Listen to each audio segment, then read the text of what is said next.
today is on a very important matter, not just in our districts as uMgungundlovu, but in our country, voter apathy. And I looked up what apathy means, and I'd like to share this with you. Apathy is defined as lack of interest, lack of concern, and lack of enthusiasm. And we want to hear from you, young people, today. What is called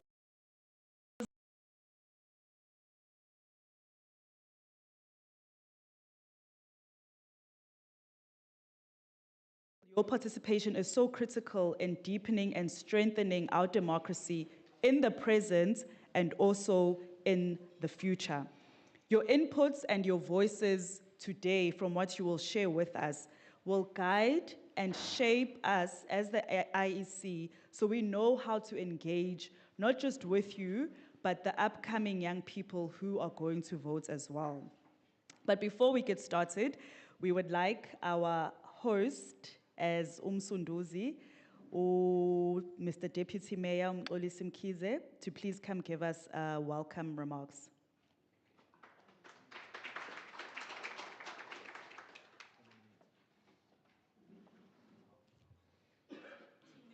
Two minutes, okay.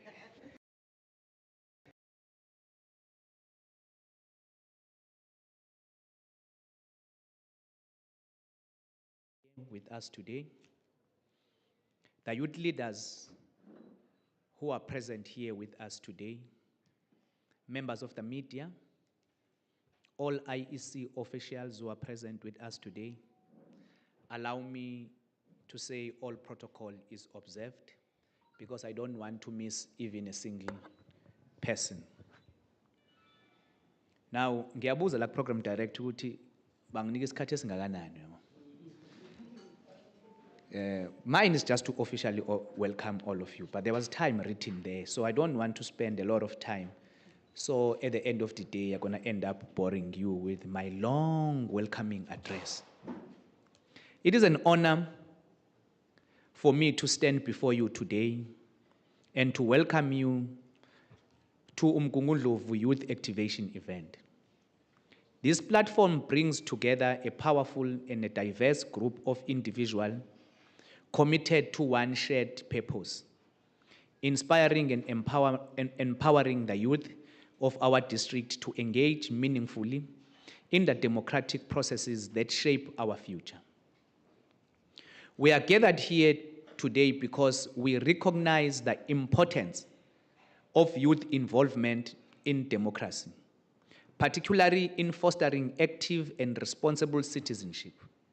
As we all know, the Electoral Commission has a vital legislative responsibility to ensure free, fair, and credible elections. However, the strength of our democracy lies not only in the integrity of election processes itself, but also in the active participation of each and every citizen, especially our youth. The low level of youth participation in the past elections have been concerning, and today we take this first step towards changing that. According to Section 5 of Electoral Act 73 of 1998, South Africans who are 18 years and older are eligible to participate in election. This legal framework acknowledges the critical role that youth play in shaping our future. At 18, you are not only considered adult, but also granted the responsibility and privilege to vote, an essential aspect of our democratic process. I will elaborate why I touched on the importance of voting. What is it that maybe has caused what we have termed the voter apathy? Is it simply because there is a lack of patriotic individuals in this country? Do we still love this country? Do we still love this city? But now you're going to have a problem that you're going to have individuals who are going to come and complain of the filthiness of our city. Then you tend to ask yourself, really, who is causing that? Isn't us? Now, in all the corners where you come from, there is something that we have termed as illegal dumps. And then you ask yourself, then you have to arrive to a conclusion to say that the type of citizens that we are having are not patriotic. They don't love this country. Now, you're going to have those type of questions that I'm posing simply because a blame tends to be shifted to certain individuals. No one wants to take a full ownership of all the things that are not going right. But the answer, it's simple. You just need individuals who are patriotic. A patriotic citizen will never litter. But a patriotic citizen will look for a dustbin to go and throw garbage there. But an individual who have I don't care mentality will then say that, yeah, I'm creating job opportunities. I throw anyhow. So therefore, those who are employed to come and pick it up, they're going to come and do it. It's a mentality that we still need to change. Now, if a person will fail to look after his or her own yard, how can that individual can go and vote and elect? Why must we? Because the reality, we just need political parties to come and canvass us as citizens to sell their own manifesto. But voting, it must be something that is within us, that I need to go and vote. But now we just need to get a correct manifesto which is going to now come and convince you for you to go and vote. I think that we still need to educate our very own young kids about being patriotic, about the love of the country. As we're singing the national anthem here today, you've got certain individuals who are just looking around as if there's nothing that is happening. A national anthem, everything must come to a standstill in that country when a national anthem is being sang. But when a national anthem is being sang and you've got individuals who are just walking around, then you ask, hey man, where are we? Do we have a clear understanding of a national anthem or not? Do we understand why a national anthem is being sang? What posture do we need to take when a national anthem is being sang? Because a Slingan song, it's only the president who have to put his hand next to it, only in the Republic of South Africa. Only the president, not abanye abantu. All of us, we must put our hands down straight. Now, those who are in an army or in the police force, they know what type of a salute they need to take. But tinabanye, our hands must be straight. And no movement up until the national anthem is being finished. And when we sing a national anthem, we must sing it with confidence. Whether you are challenged like myself in terms of singing, but you must sing it loud. Because we are singing a national anthem. So we are here today with a number of young people. Then I said that, Babu Mtata, and I will take this opportunity to make sure that I will then pass this message on an importance of the singing of the national anthem. The discussion and insight shared today will help us from practical and strategic plans for future outreach programs, which will ultimately shape the way we engage and empower the youth within our district. Together, we will address issues such as voter apathy, explore ways to encourage responsible citizenship, and determine how we can all contribute to building a democracy that truly represents the voices of our youth. Do we understand that we've got a state and government? So maybe if I can share with you this and distinguish between the state and government, it will then maybe assist younger people to understand and push themselves to go and vote in future. State is static, it's a base. State, it's there as a base. But government, it's what we are contesting. We are using government in order to contest the state power. The political parties contest the state power, so therefore they are going to form government. So I'll make it a simple example.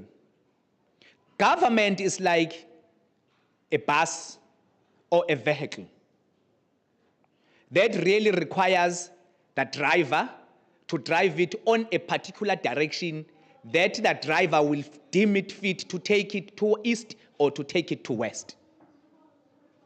But the state will remain there with its own pillars. Now, for a government to transform the state, it really requires us to go and vote and install government that is going to drive this country towards a particular direction.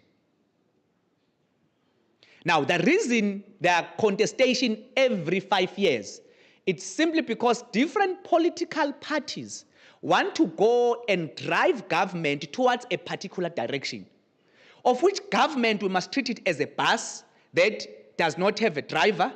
Once we form government, you have a driver now, whom is going to take it to a particular direction. In an event where the right-wingers emerge, they're going to take and drive it towards a particular direction. If the left-wingers emerges, they're going to drive it towards a particular direction. So that is why it is important that the youth must go in their numbers and vote. So therefore, they are not going to complain to say that this vehicle has been is taking a particular direction of which we don't believe that that direction is going to assist us as young people. But once we have a clear understanding of that, it will make our life easier. No one will gonna sit at home and then go and vote out of excitement. The youth of today is highly educated. They need to understand the different policies of this country, policies that want to take this country to the next level. We can't move this country forward if ever you're going to go and vote based on excitement. I've seen the colors that are so beautiful, then I went to vote for a particular party which had simple, beautiful logos. A logo cannot take this country to the next level. But policies, whom you believe that a particular party, when it emerges, is going to utilize those policies in shaping the government policies towards a particular direction. A special thank you to all our stakeholders and partners for your commitment and support. To the representative from the IEC, Department of Education, our local high schools, universities, TVET colleges, NGO, and media outlet. Your collaboration is invaluable as we work towards ensuring that our youth are equipped, informed, and inspired to take an active role in our democracy. Allow me to quote what Ubaba Nelson Mandela said during the first democratic election in 1994. Open quote. The youth of our country have the power to shape the future. The first democratic elections in South Africa are not just a privilege, but a responsibility, a way to ensure that the dreams of freedom, equality, and justice lives on, close quote. The year of our first democratic election was 1994, marking a pivotal moment in history as it allowed all South Africans, regardless of race, to vote for the first time. Youth voting was especially crucial as it represented a generational shift in our power, enabling the youth to influence decisions that will shape the country's future in a democratic and inclusive way. As we embark on today's journey, let us embrace the opportunity to learn from each other, to share our insight, and to build stronger, more meaningful connections that will drive positive change within our communities. I now invite you all to fully participate in the discussions. Ask relevant questions. and offer your perspectives as individuals. As together, we work towards strengthening the foundations of democracy in our beloved city. I look forward to an engaging and impactful session with you today. I'm giving you my assurity that I'm not the type of a person that whenever you have welcomed everyone, then you just disappear. I'm going to be here throughout the session, so therefore I'm also going to add my views during the discussion. So I urge all of you to fully participate. There is no wrong and right question, or just make your own comment, make your own inputs, because we are here to learn from each other. So I wish you all the best, and I wish you a successful deliberations as I welcome all of you in our beloved city. You must feel at home. Ngiyabonga kakhulu ngethuba enisiphe lona.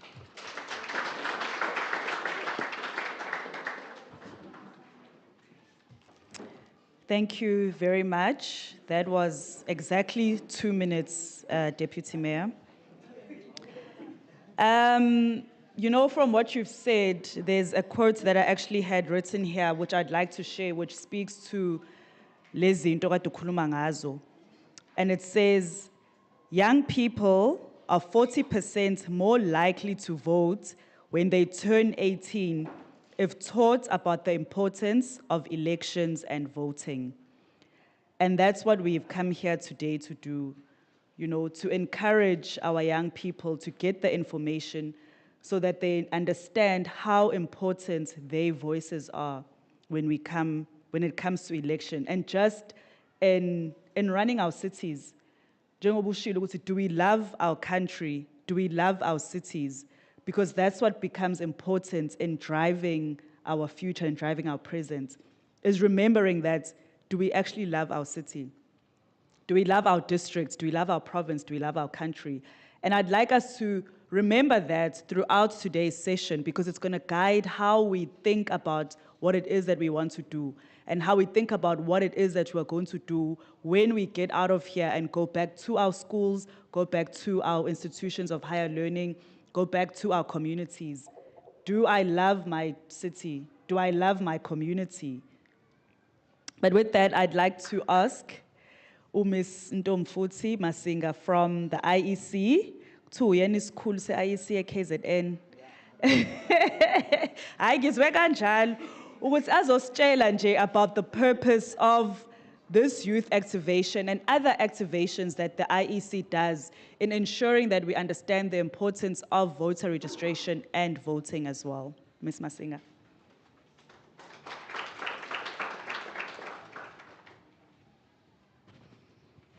Sanbonan, Ninjani. I heard in the news this morning was today is International Vernacular Language Day.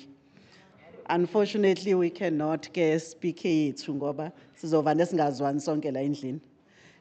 But I just learned ngibuka morning live ekuseni ukuthi is a International Vernacular Language Day today. So sisikhulume nje isiZulu singasinqeni. Angithi esethu. But masisikhuluma isiZulu, angithi the purpose of communicating is for the other person to hear you and for you to hear them.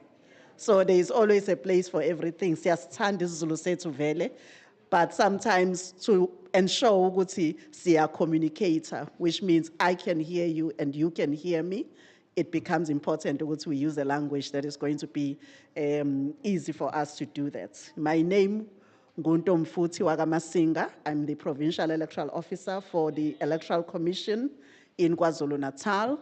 There's quite a few of my colleagues that are here today, but I'm not talking to them. I'm talking to everyone else. And I'm going to be talking to the young people more than anyone else, because they are the reason we are here today. Before I start, I want to acknowledge this partnership with all the institutions that are here today. I'm not going to count them. You will see them in the program at the top. All the tertiary institutions that are here. The only people that I'm going to single out is the name of the schools that are here, because kubhaliwa amagama ama tertiary institutions but amagama ayikholanga abhalwa. Sine Banqobile High School from Camperdown, Bapi. Sanibona Banqobile.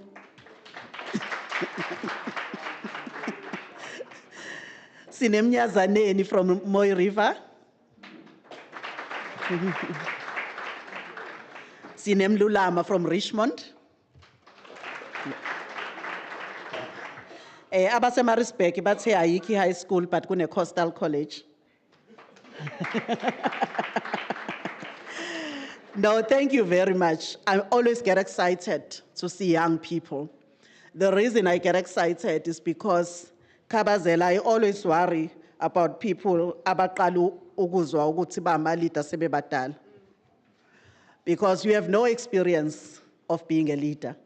And then we expect a lot from you, Tina, as citizens of this country, because we expect that if you are a leader, you know what it means to be a leader. So I always get excited to see young people, because the reason that we are here, I'm sure there's a reason kukhethwe wena esikoleni sakho ukuthi ube la namhlanje. There's a lot of other learners that could have been here. So I'm assuming that by you being here today is because you are in some leadership role. Either you are part of the LRC, if you are at tertiary, it's either you are part of the SRC, which are the things that we preach in the Electoral Commission. People always ask, Uguti, what does the Electoral Commission do when there is no elections? We do what the firefighters do when there is no fire.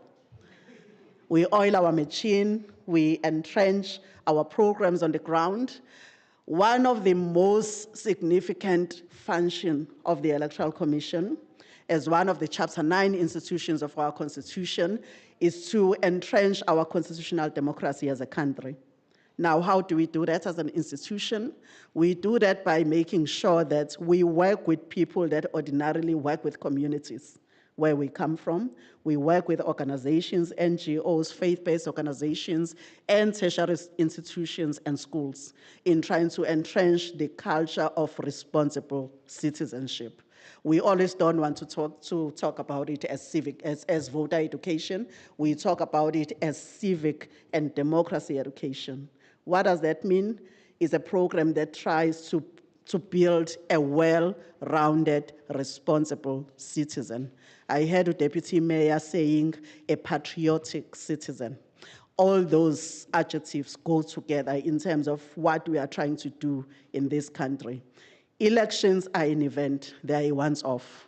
What is most important is how do we then play our role as responsible citizens of this country?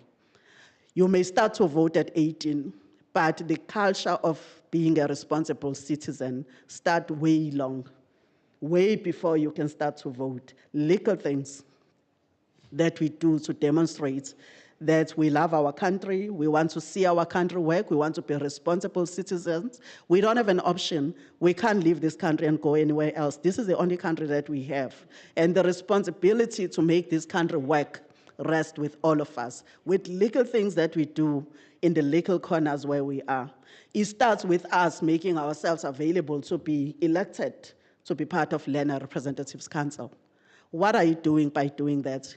You are making yourself available to be a link between the people that you represent and the institutions that we are part of.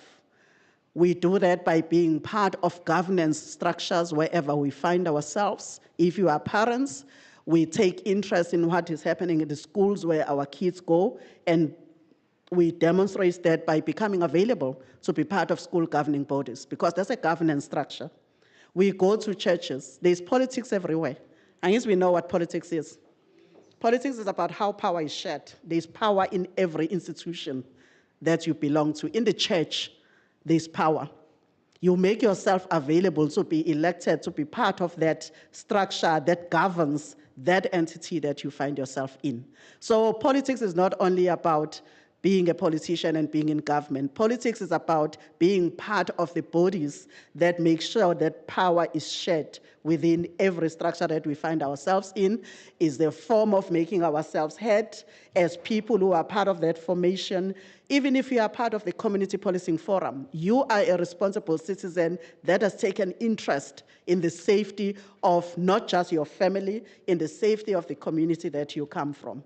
So this is basically the curriculum that we preach in our civic democracy program in the Electoral Commission. And we have done a lot of work, particularly in the formal education sector, where we have worked with the departments to try and infuse constitutional education into the formal school curriculum. Because we know that as the Electoral Commission, we cannot be everywhere. We are entrusted with this responsibility, but instead of trying to be everywhere, we try and identify entities that have got ongoing engagement with learners, students, young people, communities at large, and we provide them with the content that is going to empower them to be able to drive this narrative in the various structures where we find ourselves. So we're very excited about this partnership that we have here today, because we share information, and by sharing information with people that are already occupying some leadership portfolio wherever they come from, we know that they will increase our footprint on the ground. Because when you talk about the IEC, in any given municipality, you are talking about 2 people. So there's no way those 2 people will be able, in between elections, to promote the outreach work that we're supposed to do as an institution. So you would hardly find us everywhere as the Electoral Commission, but the people that we partner with, we provide them sufficient content for them to be able to spread the gospel of responsible citizenship when we are not there as the Electoral Commission. What we are doing now, given where we are in the calendar of the country, because tertiary institutions are now opening, schools are opening, we are activating what we call the Tertiary Institutions Campaign, where we want to challenge every person who finds themselves in any of these institutions of learning to take interest in the life or in the politics of the country. We are not saying join political parties. Joining a political party is a right as well. You can participate by joining political parties and making yourself available to be chosen for office in a political party. But we are saying there's a whole lot of other ways in which you can take interest and participate as a responsible and active citizen in our democracy as a country. We are doing this all over the country. There's my colleague who will be introduced when the time is right, Ujeri, who comes from the units that I was talking about that's responsible for civic education in the Electoral Commission at a national level, who has graciously joined us today. We really appreciate your presence, Jerry, who will share with us outcomes of some of the studies that we've done as an Electoral Commission in terms of the participation of young people in our democracy. Can I just get a sense by a show of hand, everyone who is registered as a voter, who is on the voters roll? Just raise your hand. Thank you very much. Laphe High School sineminyaka emingaki? How old are we? How old? 16, 17? Okay. Now you can register as a voter from the age of 16. You will only vote when you are 18. But from the age of 16, by the time we leave this room today, you should have registered as a voter. We've got everything we need to register you as a voter. Our campaign as the Electoral Commission is to get everyone who is an institution of learning, whether at high school or at tertiary level, to be on the voters' roll. We are not like other countries in South Africa where voting is compulsory. Our democracy is such that everyone has a choice in this country. But by putting yourself on the voters' roll, you are giving yourself that choice. Or would say, come the elections and you believe there is somebody who speaks sense that you would like to vote for, or you want to stand yourself as a candidate. And yes, you can stand whether you come from a party or you are an independent now. If you qualify to be a voter, you also qualify to stand for office. So we try to get young people to the voters' roll as early as possible. Like I say, by being on the voters' roll, we are not forcing you to go and vote. although we encourage you to participate in this process, but you are putting yourself on the line and you are also opening up your choices. Should you want to then go and vote, you will be on the voters' roll. We are currently preparing for local government elections, which are happening next year. We know that the term of office for Babu Kabazela iyaphela ngomhla 1 November next year. Kuyaphela. The last local government elections are in November 2019. So next year, its term of office would have ended, and all of us, we would want to go and stand to be councillors in our municipalities. Now, you won't be able to stand as a councillor unless you are a registered voter yourself, and you can't stand as a councillor in Msunduzi municipality unless you are registered on the Msunduzi segment of the voters' roll. So this campaign is us starting to prepare for next year. There is a lot that we are doing within the Electoral Commission. You would have picked up that the Municipal Demarcation Board is in the process of determining ward boundaries, because they need to do that every 5 years, because there is a population that they need to maintain in every ward. As soon as they conclude that process, we then have to align our voting district boundaries to that. So it's very important that you register in a voting district where you reside. So this is part of that bigger campaign of getting everyone interested in what is happening in the country. And I'm sure you are as disappointed as all of us that the budget speech didn't happen this week, because we're very eager to learn how the taxes that we pay are going to be utilized by our state. But as a young people, you should be interested in things like that. So on the 12th of March, listen to that budget speech with interest to try and understand how that affects you, how it affects the education sector, how that is going to subsequently affect your life as somebody in a tertiary institution or in a school. Those were supposed to be few words. How many were they?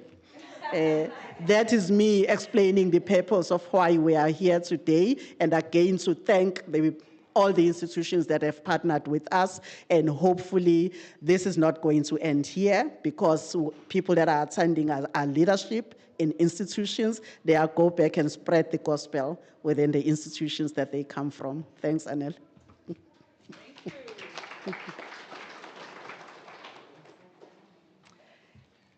Thank you. Are you not joining us on stage again? No, I want to watch. Thank you so much for that welcome. And what I liked about it, and it's what I always say to people, especially young people, is, you know, when abantu bethi, oh, I'm not political. And it's like, you can't say that, because politics guides where you take your kids to school, it guides where you get your health care, it guides where you shop, it literally guides your whole life. So that's why it is so important to participate in politics, to participate in voting, and participate in dialogues and activations like this. Because we can't leave it, njengoba Ms. Masing especially, you can't leave it just to other people. It involves you. One day you are going to be parents, talking to the younger ones now. You are going to decide where you're going to live, where you want to work, where you want to take your children to school. Politics decides that. So if you don't participate in politics, other people are going to make those decisions for you. I'd like to invite our guest, as been mentioned. I didn't know his name was Jerry. Kumina ute Mahabo Ramahlodi, but when utu Jerry. So I'd like to invite Mr. Jerry Mahabo Ramahlodi. He is from the National Office IEC, and he's part of the Civic and Democracy Education Unit. Just to unpack more for us to understand why there is this voter apathy amongst young people, and share statistics with us so that as we continue with the session and we continue with the discussions, we have data ezositshengisa ukuthi this is what is really going on, and how is it from today we're going to change those numbers going forward. Thank you.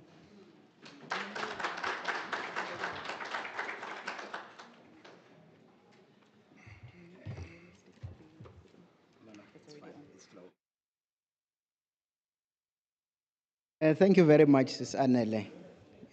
Indeed, today, PEO I'm saying indeed today it's International Mother Tongues Day.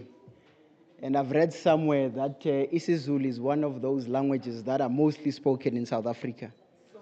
So it means, therefore, that around every corner in South Africa today, people should be speaking isiZulu. You know?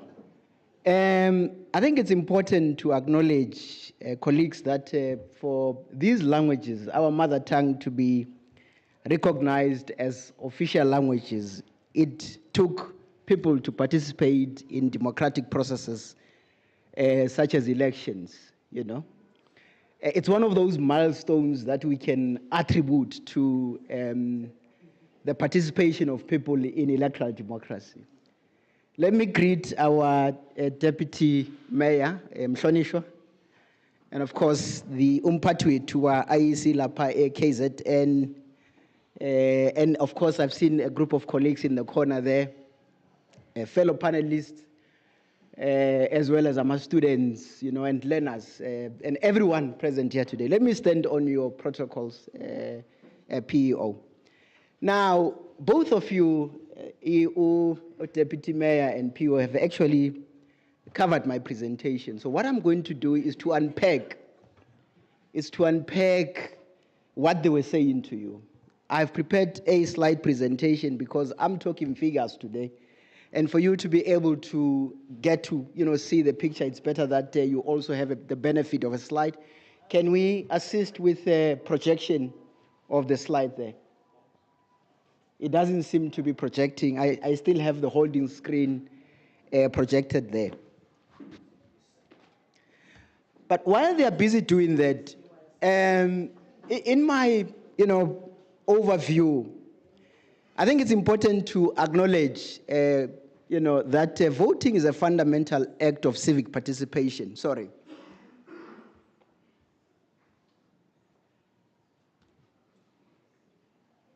Oh, thank you very much.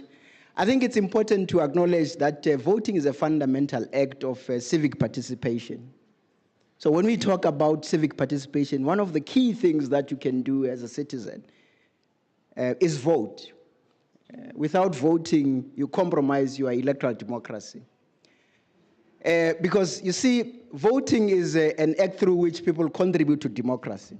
And fundamentally so, for the development and maintenance of electoral democracy, everyone who is eligible to participate must participate.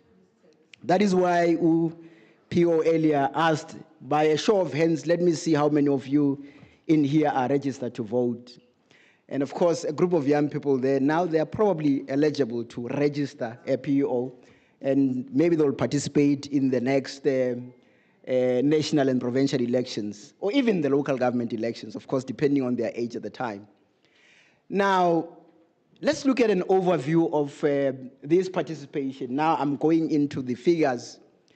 In 2024, as we're preparing for the national and provincial elections, we had almost 40 million South Africans who were eligible to vote. And what do I mean by eligible? These are people that were of voting age. In other words, if these people were registered, then they would all be able to vote. That's what voting eligibility means. Now, of these 39.7 million, only 27.8 of them, when we certified the voters' roll for NPE 2024, had actually registered to vote. This is my first question, and to you, of course, not to myself. What about the missing 11.9 million voters? How did we miss this 11.9 eligible voters from registering to vote and therefore participating in elections when elections were called? Only 58, now we're talking about the actual voter turnout. We're no longer talking just registration. We're talking the actual vote. Those that have stood up in the morning on the election day to go and vote. Only 58.64% of the registered voters made an effort on election day to go and vote. And in numbers, that was just over 16.3 million.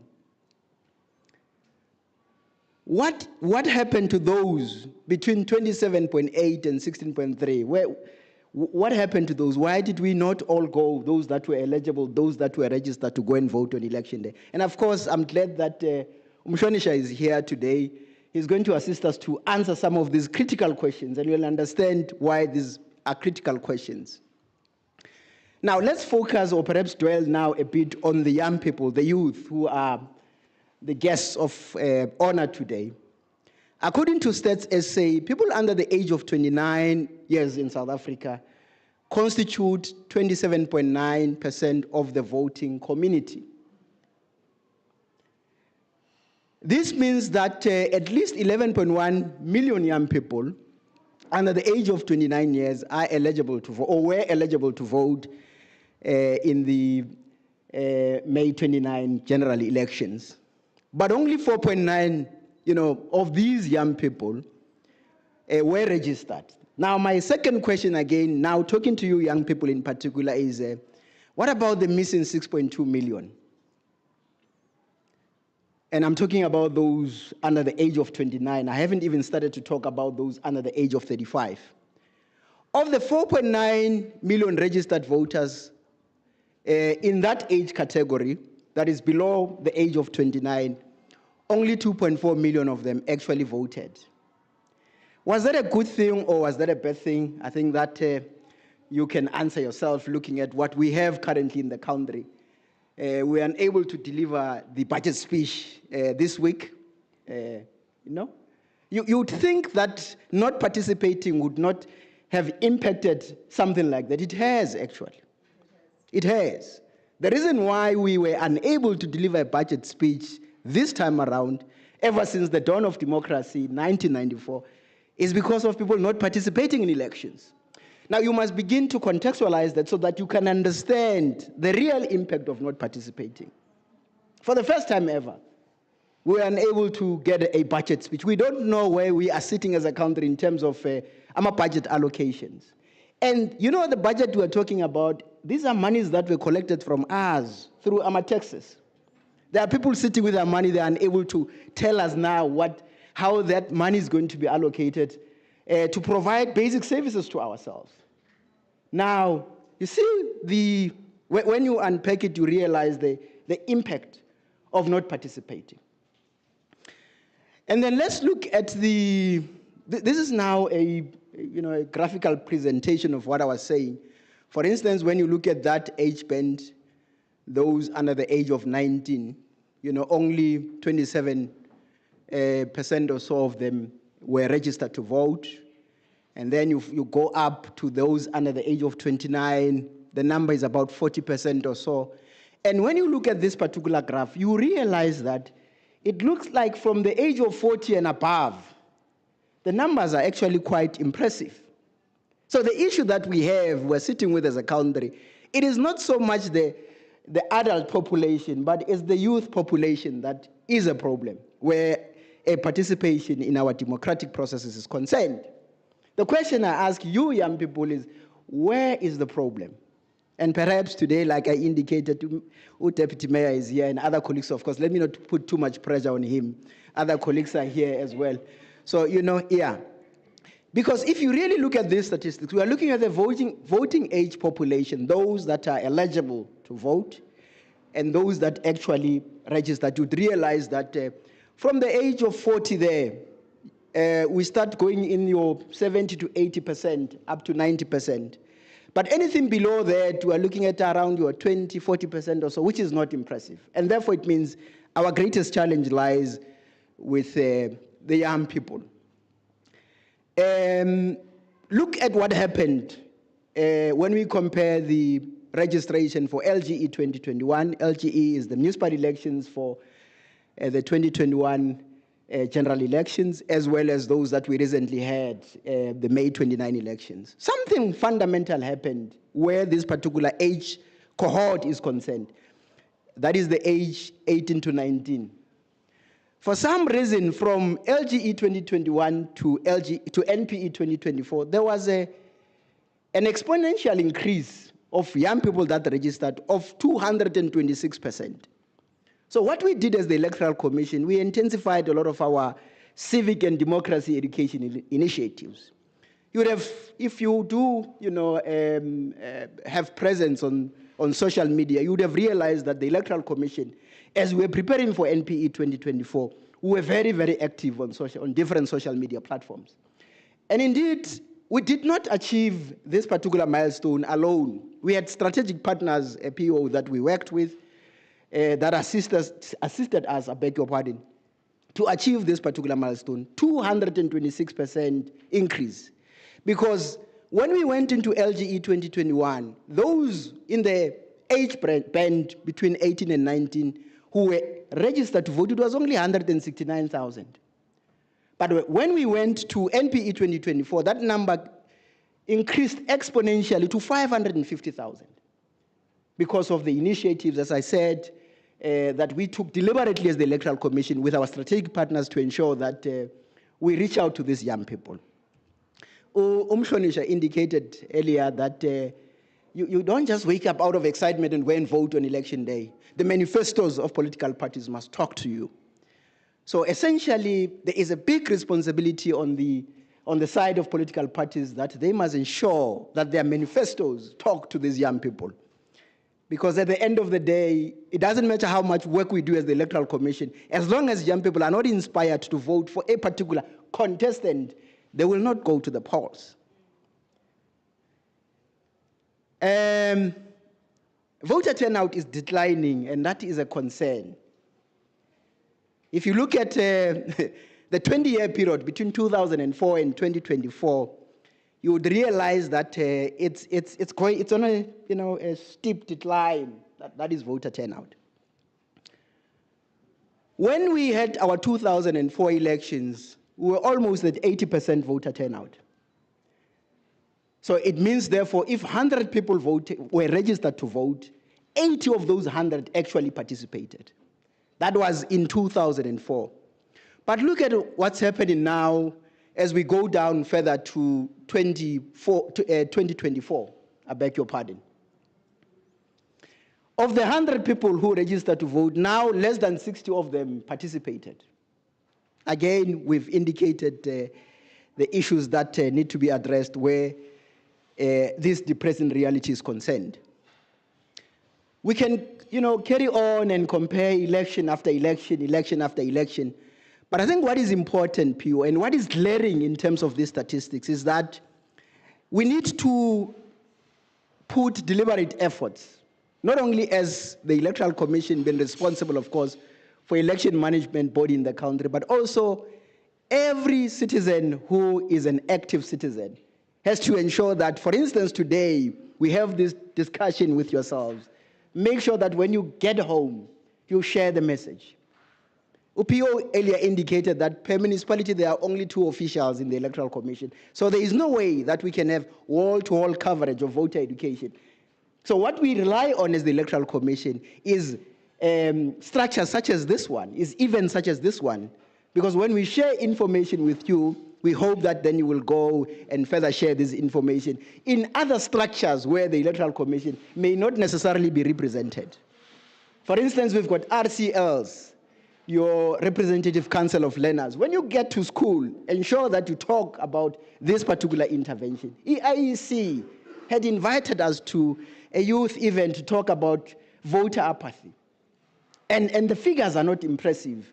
And they said that any person that is of the age of 16 and above, in fact, any person that has an ID book can register to vote.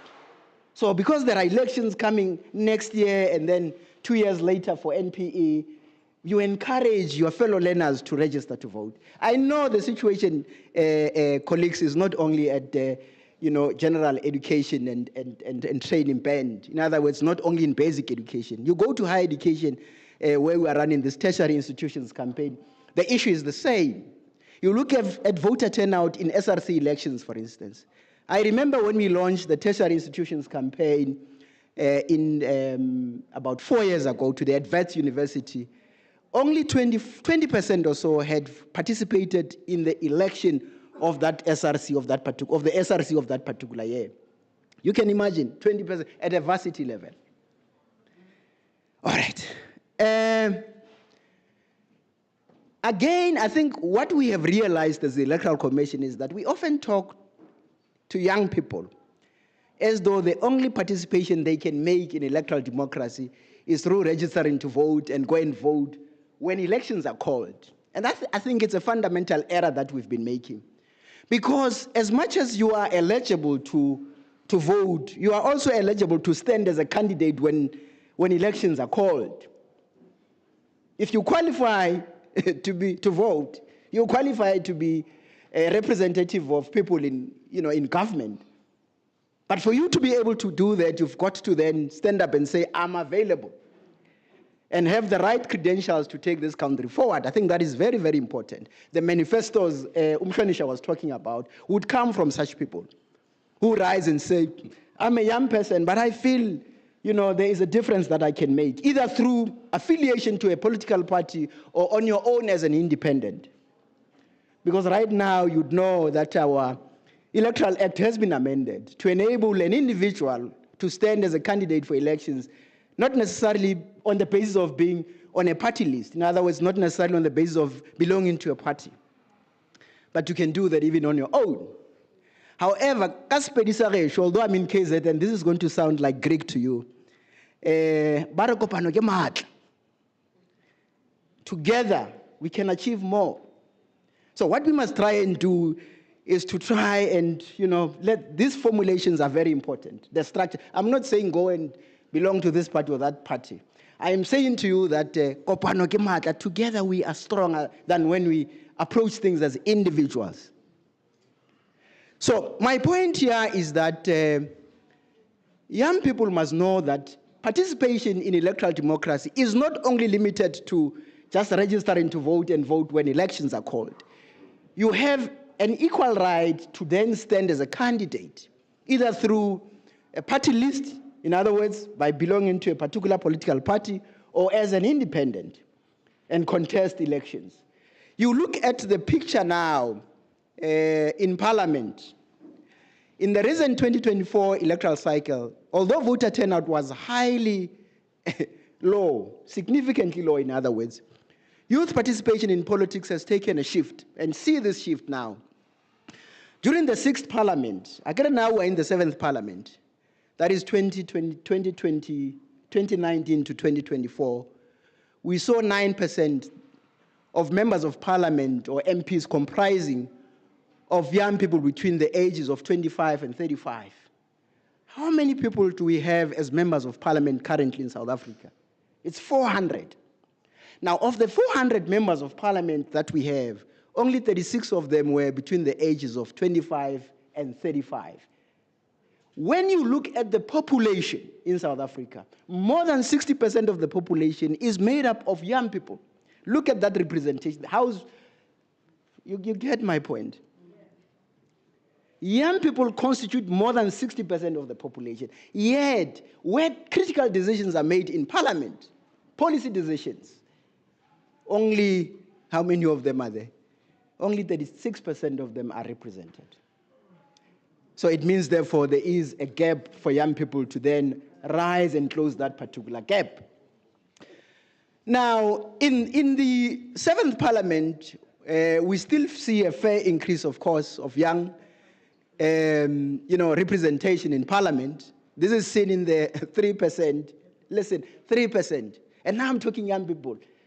And I said they constitute 60% of the population, but look at the representation.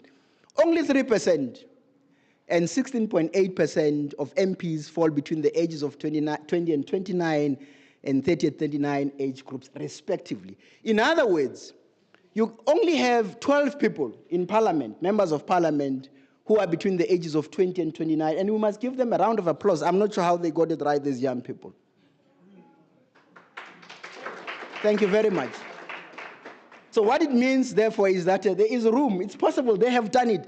A total of 12 young people between the ages of 20 and 29 are representing us as we speak in Parliament. And of course, then we go a bit higher in terms of age band there. You get 67 MPs.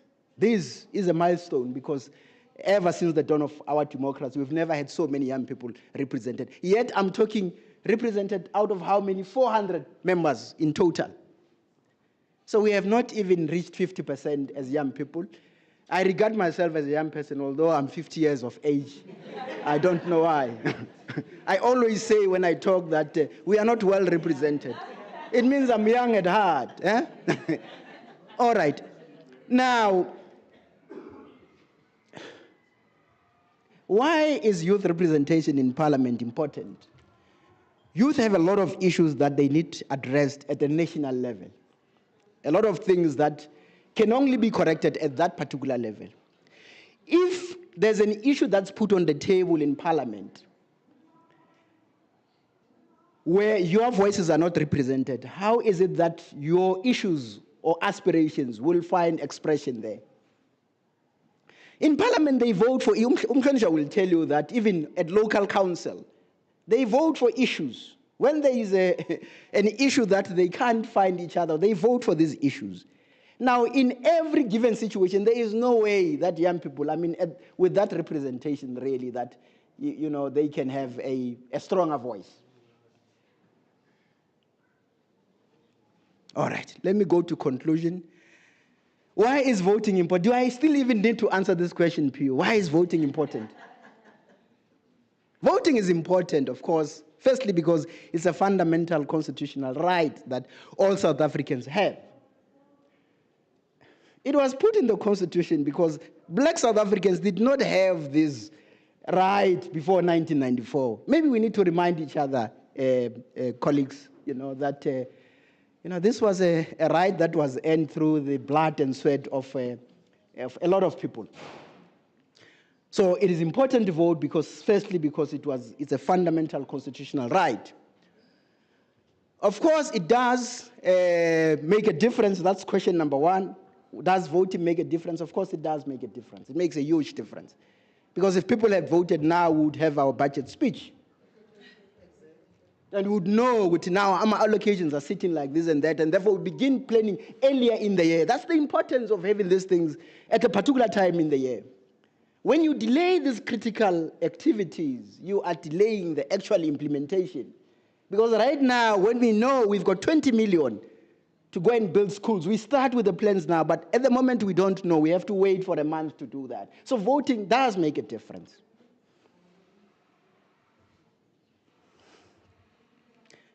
It allows you as an individual to take part in the decision-making process that are important, that affect your day-to-day life. Today you see how that affects your day-to-day life.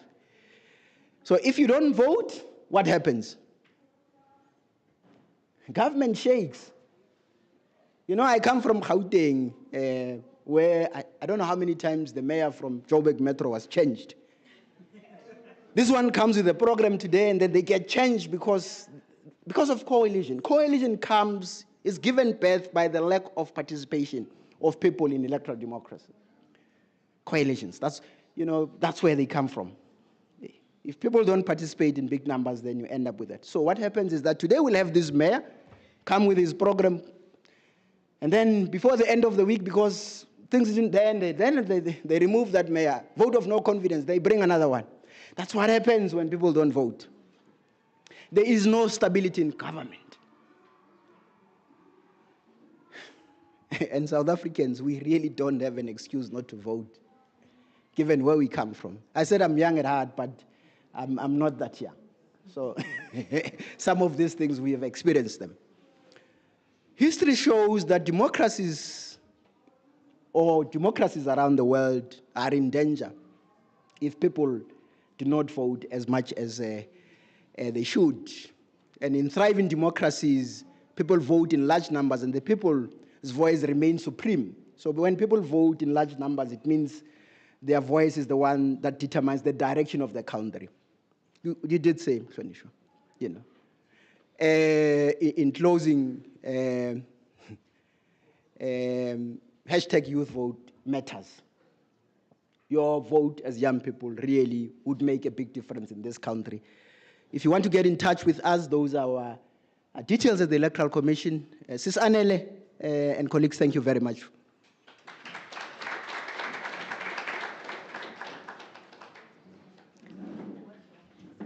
I think your colleagues can join you back on stage now. Because I don't think anyone else is going to be. Yes.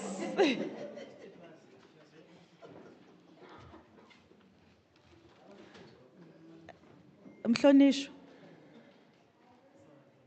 Yep. Now ulapha. Thank you so much, Jerry, for sharing. I think we can talk about, why there's voter apathy and things like that, but when you see the numbers, it's facts, because we can't run away from those facts. It's there in black and white that shows, we have so many people that are eligible to vote, but only so many people voted. And I hope from what you've shared and from what we'll still discuss today, that we'll increase that number. Like you said, it's local government elections next year, that number increases in young people who've registered, but young people who've actually gone out and voted.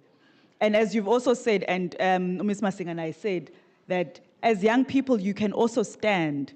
So it doesn't mean that you have to wait until, I remember when I was in school, I really wanted to study politics, and my parents were like, no ways, your career is only going to kick off when you're 60. So I didn't study politics because of that. Only later I got involved in politics when I saw that, no, you can still, as a young person, get involved in politics. But now we have those representatives that you've mentioned, the 12 who are under 29, the 67 who are under 40. But there are so many of us sitting here as SRCs, the learners who are already leaders in your schools. Take what we are doing today to show that you can have a career in politics from a young age. And we are blessed that we do have someone who did take that career seriously as a young person. We know her from being very active in politics, and she still remains active in politics now, just in a different lens and a different perspective, in helping us understand our democracy, helping us understand civic education, helping us understand why voting is important and why participating in such sessions is also important. She needs no introduction. Mbalintuli. But she is the founder and CEO of Groundwork Collective, which focuses, as I've said, on civic education, on food security, on community and nation building. And she's going to tell us more about, I'm hoping, her experience as a young member of parliament, but also how the role of the rest of us nami Jerry Sengi young nam, the rest of us, who are, just young sonke, how the role that we have in our democracy. Thank you, Mbali.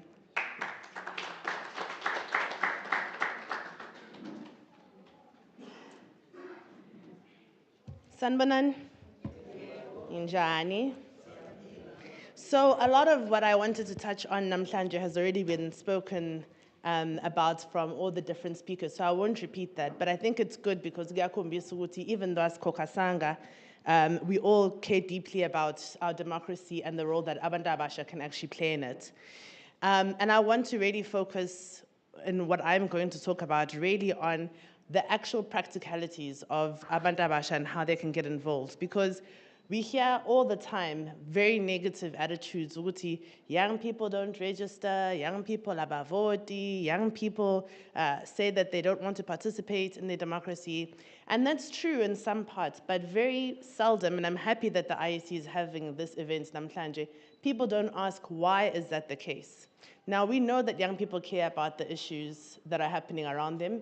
Bonke abantu in this room are part of SRCs. That means you've taken the opportunity to lead in your institutions. It means that you have ideas of how to make things better. And so it's not that Abantu Abasha are just not participating because they don't want to or because they're lazy.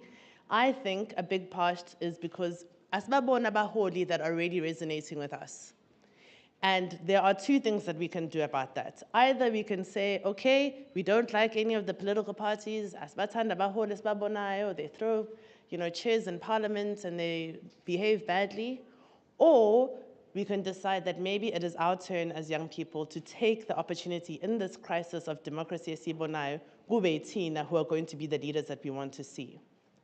But with that said, akho umuntu ofikayo kwabantu abasha echaza ukuthi okay, Stembile, you actually have really great credentials. Abantu bayakwazi ukuthi bekulalele. This is how you would go about becoming a councillor in your area. You need 1,000 rand that you can go and get from Abantu community yako so that you can register. You need 50 signatures to show that you are actually somebody that the community wants. You need blah, blah, blah, blah, blah, blah, blah. And I think that until we have a way of also making sure that we don't just say abantu abasha are not participating or they're not registering, we are also, as institutions, as abaholi, making sure that we show young people how they can do it. We're going to have lezi inkinga all the time. And then in 10 years, sinqedile university or my college in enu, then you'll be looking back saying, oh, now we are in our 30s and 40s. Why don't the young people participate? So I think 30 years into democracy yetu, we've seen, and you've seen the stats at the Kombiswe IC, the median age, the average age of umuntu separlamente manje is 68 years old. That means even iqali democracy yetu, they were already beyond the age of being considered young people where you are today. So they don't understand some of the challenges that you're facing. Then that means that abantu bazoteleka because they obviously can't get into residences. You are uniquely placed as the people that are running SRCs, as the high school kids that are going to go to universities, to know those challenges and to be able to put them on the agenda of our country. Until that time, angisho sibonke ngoba bengafuni ukuthi bewaraise lama issues in parliament or in municipalities. Some of them genuinely don't know. Many of our parliamentarians didn't go to university. They didn't have to sleep outside waiting to see whether the registration money had gone in or not. They didn't have to wonder if they were going to be able to get res accommodation. So it's not always from a lack of knowledge, but sometimes the people that do know those issues should be the ones that are leading those issues. So Mina, I don't want to talk to you about why you should vote. I think it's all very clear why we understand why people should vote. I want to encourage you about why you should run as young people, why you should run for elections. And even if it means that you don't win the first time, it shouldn't be something that discourages you, because that movement, that citizenry, that building of that muscle memory of being able to be in the politics of our country is going to inspire other young people, and it's going to scare the current politicians to know that you're coming behind them and ansabi to be involved. Because if we don't do that, then we'll be again seeing people acting with impunity, abaphethe thina, but who are actually there to work for us. And even for young people that are in high school, you're excluded from the conversations just because you can't vote yet. Even knickknacks or whatever at your tuck shop, there's VAT, there's tax that you're already paying. That you don't have your representation doesn't mean that you can't actually advocate for the things that you need. And in South Africa, imnandi, because the constitution here is very inclusive. At every level of decision-making bodies in this country, there has to be public participation. Because we don't actually take part in this. I'm sure I saw on the program that there are people here from ward committees or ward assistants. They would know that before any budgets is passed, there's also an IDP process. That means where you are in your ward, you as umuntu ohlala khona can go and actually have a say in what you want to see going into the budgetary process. So that when the mayor is here and he's doing great speeches and talks, you can hold him accountable for some of the things that were seen or not seen there and why. And you can do that with your councillors too. E-level of participation in this country is very low, but then we want to complain at the end.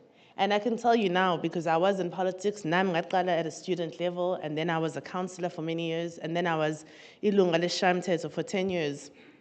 If Nina, as my citizens, don't say what you want, and I don't feel as though my position is going to be in any way taken away from me, nothing really motivates me.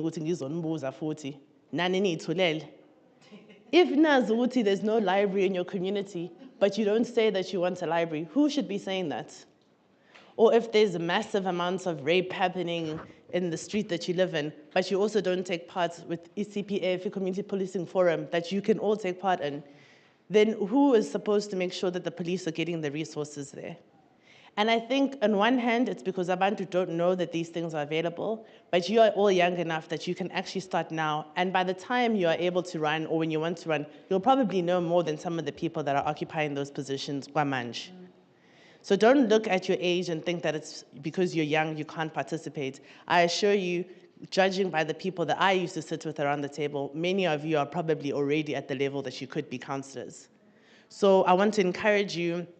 Certainly my organization, we're going to be running many seminars. We'll put it on YouTube and everywhere. And we're going to take you on a step-by-step process of how, as a young person, you can run for an election, what you need to do, how would you deal with the media, how would you run issue campaigns. Because if you are at UKZN, for example, Msunduzi or Howard, every institution is part of a ward. You can't tell me that an institution that has over 10,000 students, you can't come together just for one election and actually choose one of you to go and represent your needs and then say everyone on the student body, let's vote for this person because they will be our representative.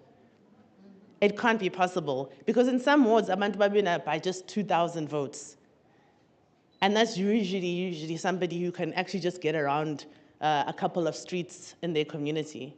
Ninage, as abantu who are in institutions where already you've got a captured audience, imagine how powerful it would be for South Africa if Msunduzi Coastal College said, for the first time in our country's history, we are putting up a candidate from our college that's going to become the ward candidate for this area, and we are going to make sure that they win. And then Nonkenenze show what you actually work towards making that a goal. It's very possible, it's very easy. I became a councillor when I was 23 years old. I stood in a ward at Bambai, KZN, against my uncle who was from the opposite party. And even though I didn't win that particular ward, I won enough votes that I was able to be very high on the PR system and then was able to do great things in that community. The same happened when I was a member of the legislature. I wasn't always very popular in my political party, so I was punished. Structures or anything. But as a young person, I didn't see that as something that was going to stop me. And I was like, first of all, I'm going to make sure that you all are able to run in this next election, what you need to do. And secondly, let's see the issues that are happening in our communities. And that's not Lindy, I'm a political parties. Let's just do it on our own. And I'm very proud to say that within a year, we had dissolved a municipality and we were able to get our first councillor in the area.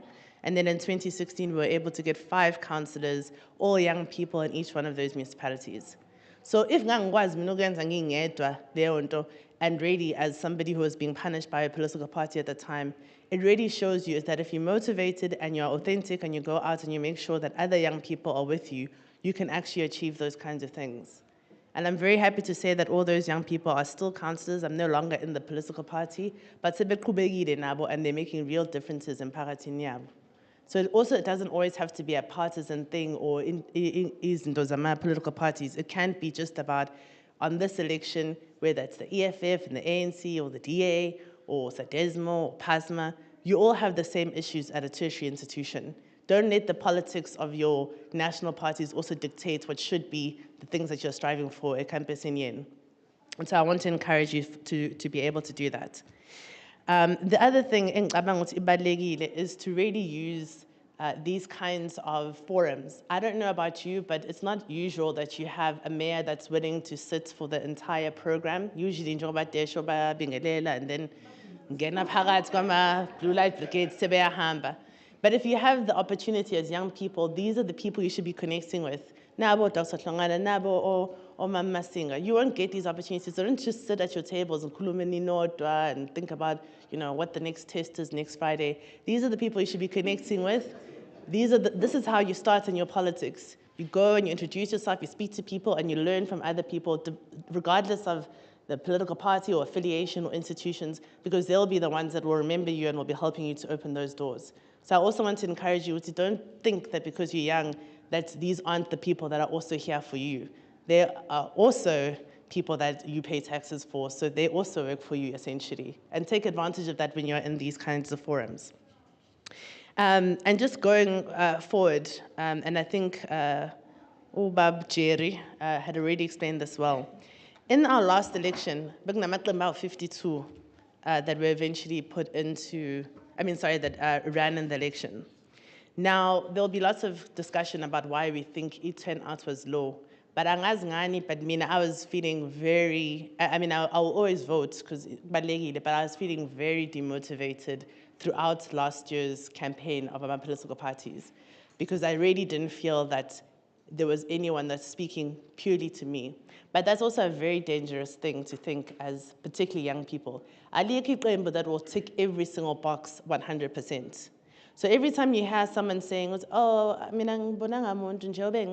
or whatever, okay, whatever.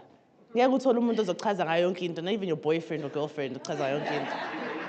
So you can't expect a political party. Oh, you can't expect a political party issues now.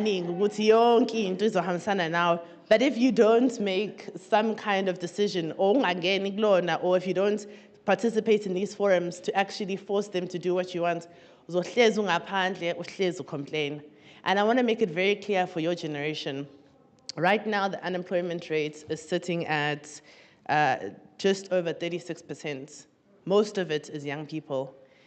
If you are banking on the fact that you are just going to finish your education, varsity or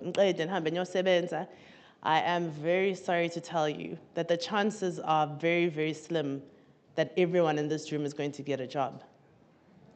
But that doesn't have to be the case. Everything is political in our country, from the water that you open in the morning, to your children's schools, to the roads that you drive on, or Omalume and the roads that they drive you to school on.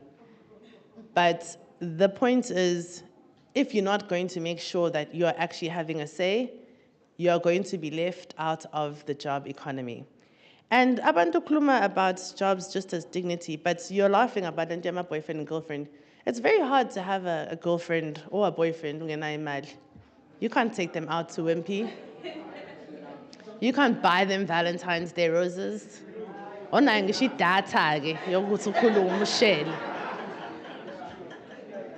angifuni ngisho ukukhuluma izinto ezinkulu ngokuthi mhlawumbe ungathenga imoto uba nemizi.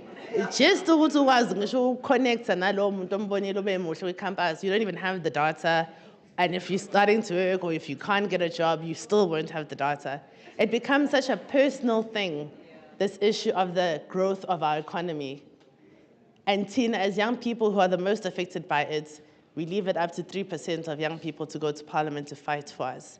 Now, from political parties where they're fighting in there for their own position, so not always on behalf of us. And so I think if we want to see a change in youth apathy, if we want to see a change in abantu actually participating in our democracy, it's going to have to, as cliche as it sounds, number one, with some very clear, focused ideas of what it is that you want to achieve. And right there at the very top. You have to start in your community. You have to see what issues are actually happening in your community, because that's what's going to make you feel, even with little things, that you actually are achieving something. Getting the library open for a few more hours, or, I'm using very basic examples, is not something that's hard. But I promise you, if and you actually work in your community, or a group of you are working in your community, those people will be asking you to run as a councillor. You won't even have to say you want to run as a councillor. So let's not also overwhelm ourselves. We're going to become the president tomorrow when we haven't even made sure or what it is that you think or what you're crazy about in the community that you want to fix. I was on an airplane about 3 weeks ago going to attend Isona, and next to me was Ntombazane. And I could see she was a little bit nervous, but I wasn't sure, and with my earphones, so but as Ipanoye was about to land, she took her earphones out, and then I started talking to her. And it turned out that she was from Ulundi. It was her first time on a plane, and she was going to CPUT. She wanted to study, something very technical, chem, med, lab science, because from a blood disease, and they couldn't identify it fast enough because there weren't enough tests. So she wanted to go and study this particular course because she wanted to make sure that it was affordable for abantu abaphuma Olundi enendaweni enjalo to never have to wait until it's too late with diagnosis that could have actually saved her life. And that's a really great story, and I was so proud of her. Yay, excellent. And then she says to me, Ms. Ngfiga, you know, where must I go for my bags or whatever? And I was like, no, don't worry. What's her name? It was Kombisa. We landed. I showed her where to get her bags. I told her, next time she must definitely lock them. But these are all things that, it was her first time, so obviously she wouldn't know, but this is also South Africa, so, yeah. And then, I was like, okay, so how are you going to get to Evasit? And then she was like, no, 150 randi for a taxi. And I was like, oh, okay. I don't think it's 150 randi. She was like, oh, no, the 150 rand is for the whole week. And I was like, oh, no. So I told her about Uber, site downloader, and I could already see what my for the whole week just to say con. So I was like, come with me, you can jump in my Uber and I'll drop you off. When we got to the campus, there were about 50 students at the Emilia corner with their bags, standing out, and the security wouldn't let anyone in who couldn't prove that they had resident accommodation. She was registered, she had been told that she must come, Pumulundi, but now she's there, she's got no data, no airtime, and they're saying that she can't go into the university. So I asked the security, so what is she supposed to do? He was like, no, and then kusasa. And mind you, this was about 3 o'clock, so it shouldn't even be scholar's value. But he was like, agamelana, kusasa, bazobona ukuthi kwenzekani. But there's also no guarantee. Now, how was I going to leave Muntona 19, first time in Cape Town to sleep on the streets with 50 other kids, knowing that she's going to have to find a toilet somewhere, and that's the indignity that some of our students are having to suffer. And we know this happens every single year. Ndabenisfis was happening even when I was at varsity. And so ngamtata, and then I put it on social media, and I was like, and there was no accommodation because it was mining daba, isona, all those things that were happening. So I wasn't sure bukela somewhere because everything was so fully booked, but I couldn't also leave her though. So I took her with me, and I started on my social media to ask people for help, trying to get contact at CBT. Good story, a good ending to the story. The Deputy Minister of Education saw it and other people saw it, and they basically connected her to be able to get in. And by the end of that day, it was Seguirez. But that's one story out of just 50 Kuleo institution. And she's happy now, she's great, she's studying, good right, and many people even send her donations. But this is the reality of what happens in our country. And then you hope for Nobuhle Ngobane, because that's her name, that there'll be a Mbadindudi who will be concerned enough to take you with you. But if there isn't, we just let young people fall by the wayside and the cracks in this country. And then she doesn't get her education, so Buyelo Lundi, she'll be frustrated, and that's the end of Nobuhle until she's 65 and she can get a grant for pension. So I leave that with you because that is the story of what is happening to most of our young people. And I don't want to depress you guys, but if over 700,000 people registered last year and over 574,000 of them were Abantu Abasha, why did we not go out and vote? Who are we thinking is going to take these decisions on our behalf when you can see that Parliament is full of Abantu who are past the age of sometimes being able to identify with our struggles, and Abanye, quite frankly, who are falling asleep in meetings? And so it's a very sobering thought. And Mina, it's partly why I left politics. I ran to be the leader of my party, and the thing that I was told the most of was that I was too young to lead, even though I was more qualified in, I think, most ways than the other person. But that's always going to be an excuse for abantu abasha, Linda, but no one tells you what the right age is.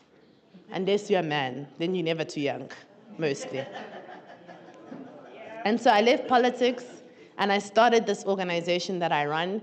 And most of it is really focused on making sure that young people can take part in politics, but most importantly, lead. So I encourage you to also look us up. We're on all the social networks, and we give all of our information freely. You can even download all of our curriculum courses if you want, and we run great competitions with really great prizes. Last year, we were offering concerts with Musa Keys, Pabi Cooper, Shekinah, a whole bunch of people, Superbalist, KFC vouchers. If you register with us, you get an automatic 40 Rand KFC voucher.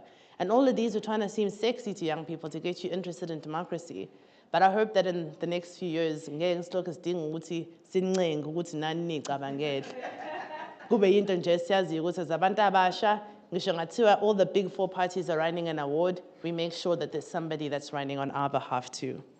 MC, I'm going to leave it there, but I reiterate that for me, it's not just about young people must vote, it's about young people must run. Yabong.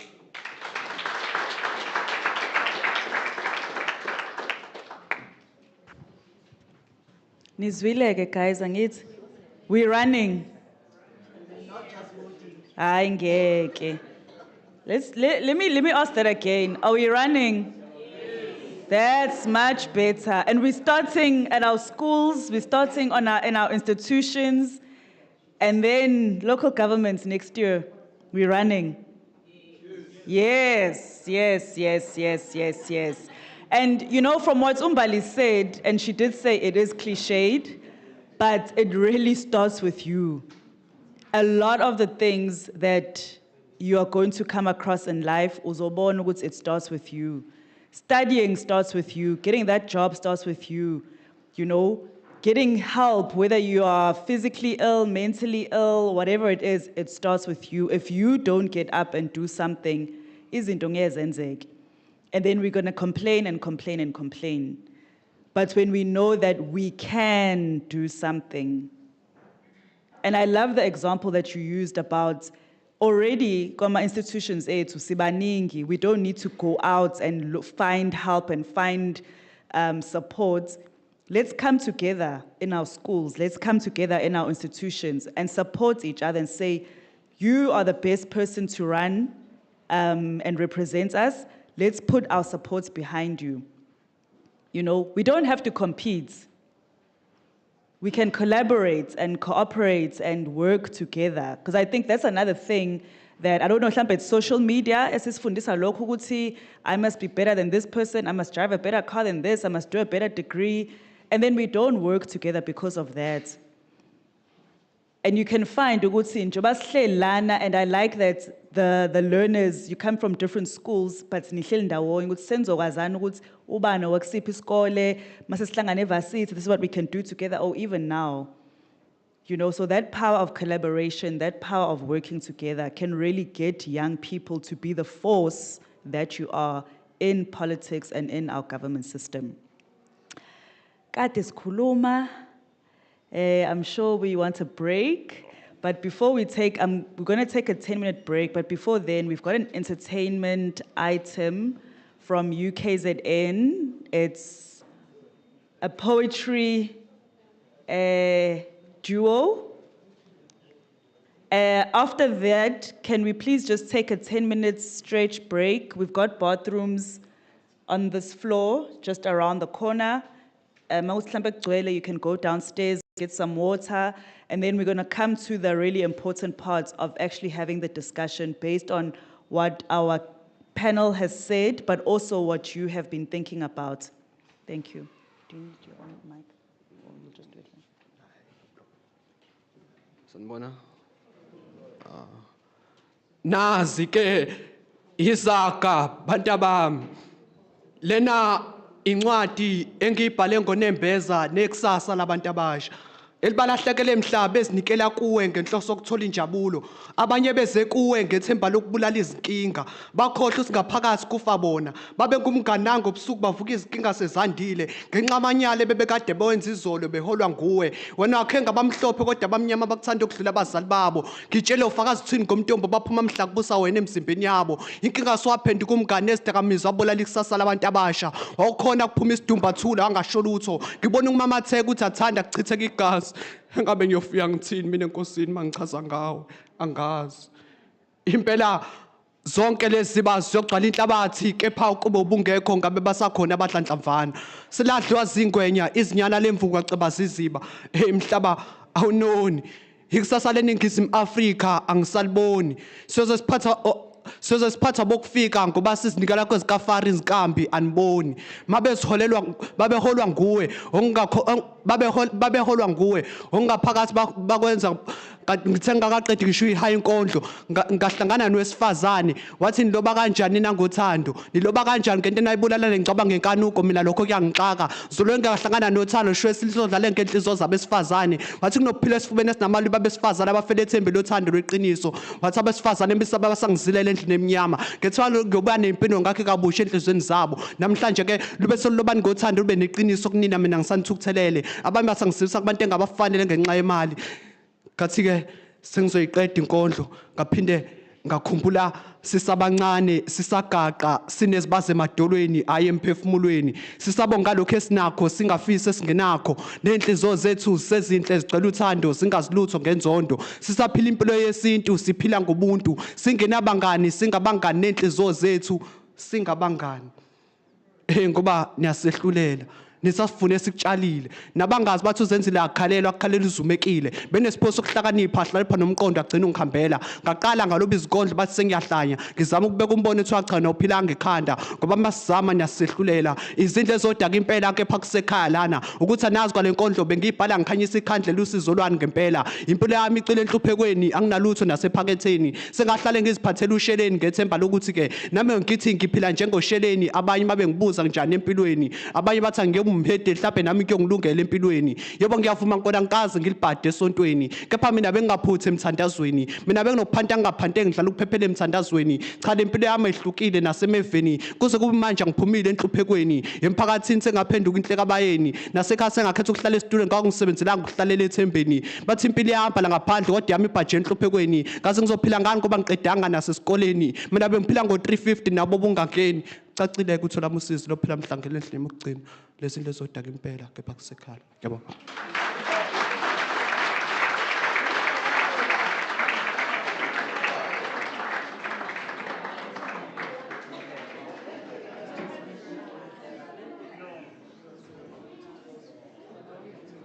Siyabonga, siyabonga, siyabonga. Thank you so much. Oh.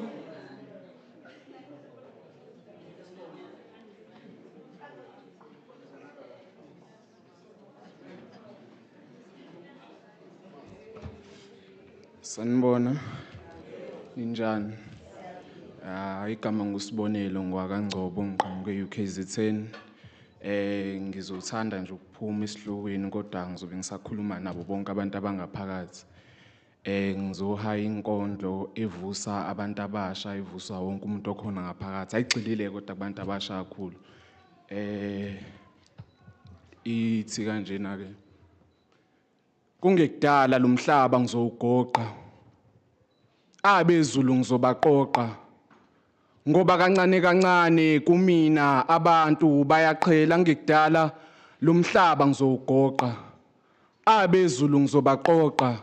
Ngoba kancane kancane kumina abantu bayaqhela ngoba kancane kancane kumina abantu bayaqhela lana ngamazwi ashiwo uNkulunkulu ngenxa yokudabuka ebuka abantu kuye behlubuke emhlabeni akawudalayo uSathane wenza saqinisa inkula idlalayo indima empilweni zethu akaphikiswe yena induna wenza saqiniso emqondweni uyasidunga emhlabeni uyena ohlele esihlalweni sobukhosi uyena inkosi yamakhosi uNkulunkulu inkosi enhlizweni zabantu uphuciwe isihlalo sobukhosi uSathane uyena uhulumeni ngoba ngaye abantu bahola imali kuye mawugaqela imali nengcebo unikela ngegazi kumdali mawugaqela ukuphila okuphakade unikela ngenhliziyo yakho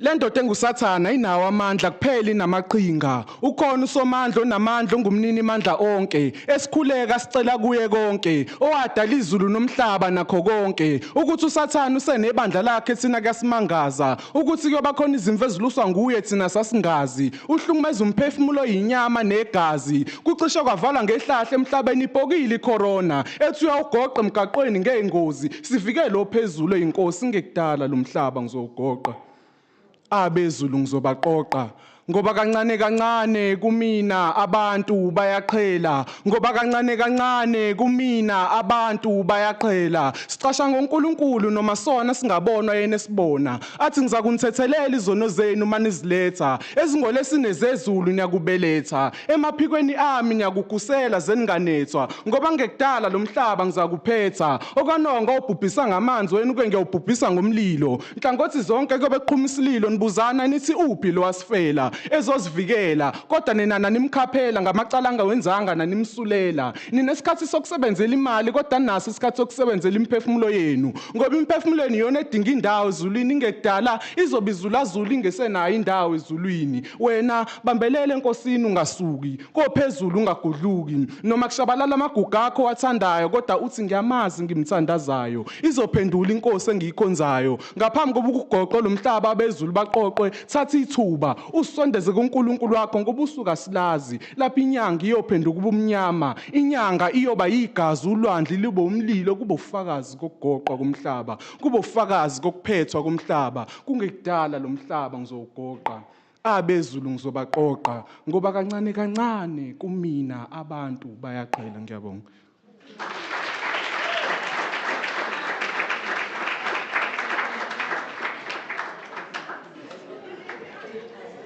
Let's give our poets another round of applause. Thank you so much. Thank you so much. Okay, I've been asked that because we're going to have breakaways shortly, that we don't take the break now. But can I just ask everyone to stand? Just see Lule nje kancane kade sihleli. But you can't move. Just stand where you are. Just stretch. Let's just stretch. All right, thank you. Cela sihlale phansi.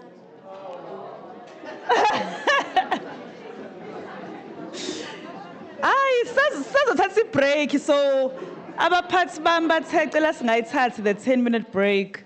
You know, as I was listening to ama-poets ethu, I was remembering what Miss Masinga said about today being Day of Vernacular, yes, ukuthi, yeah, how profound that their poems were actually in Zulu. Thank you for that.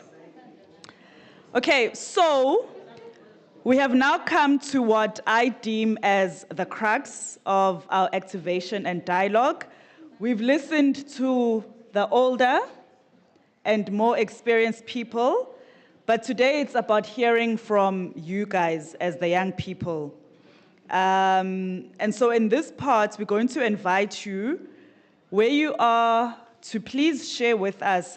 If you can see on the program, it says, challenges faced by young people that contribute to voter apathy.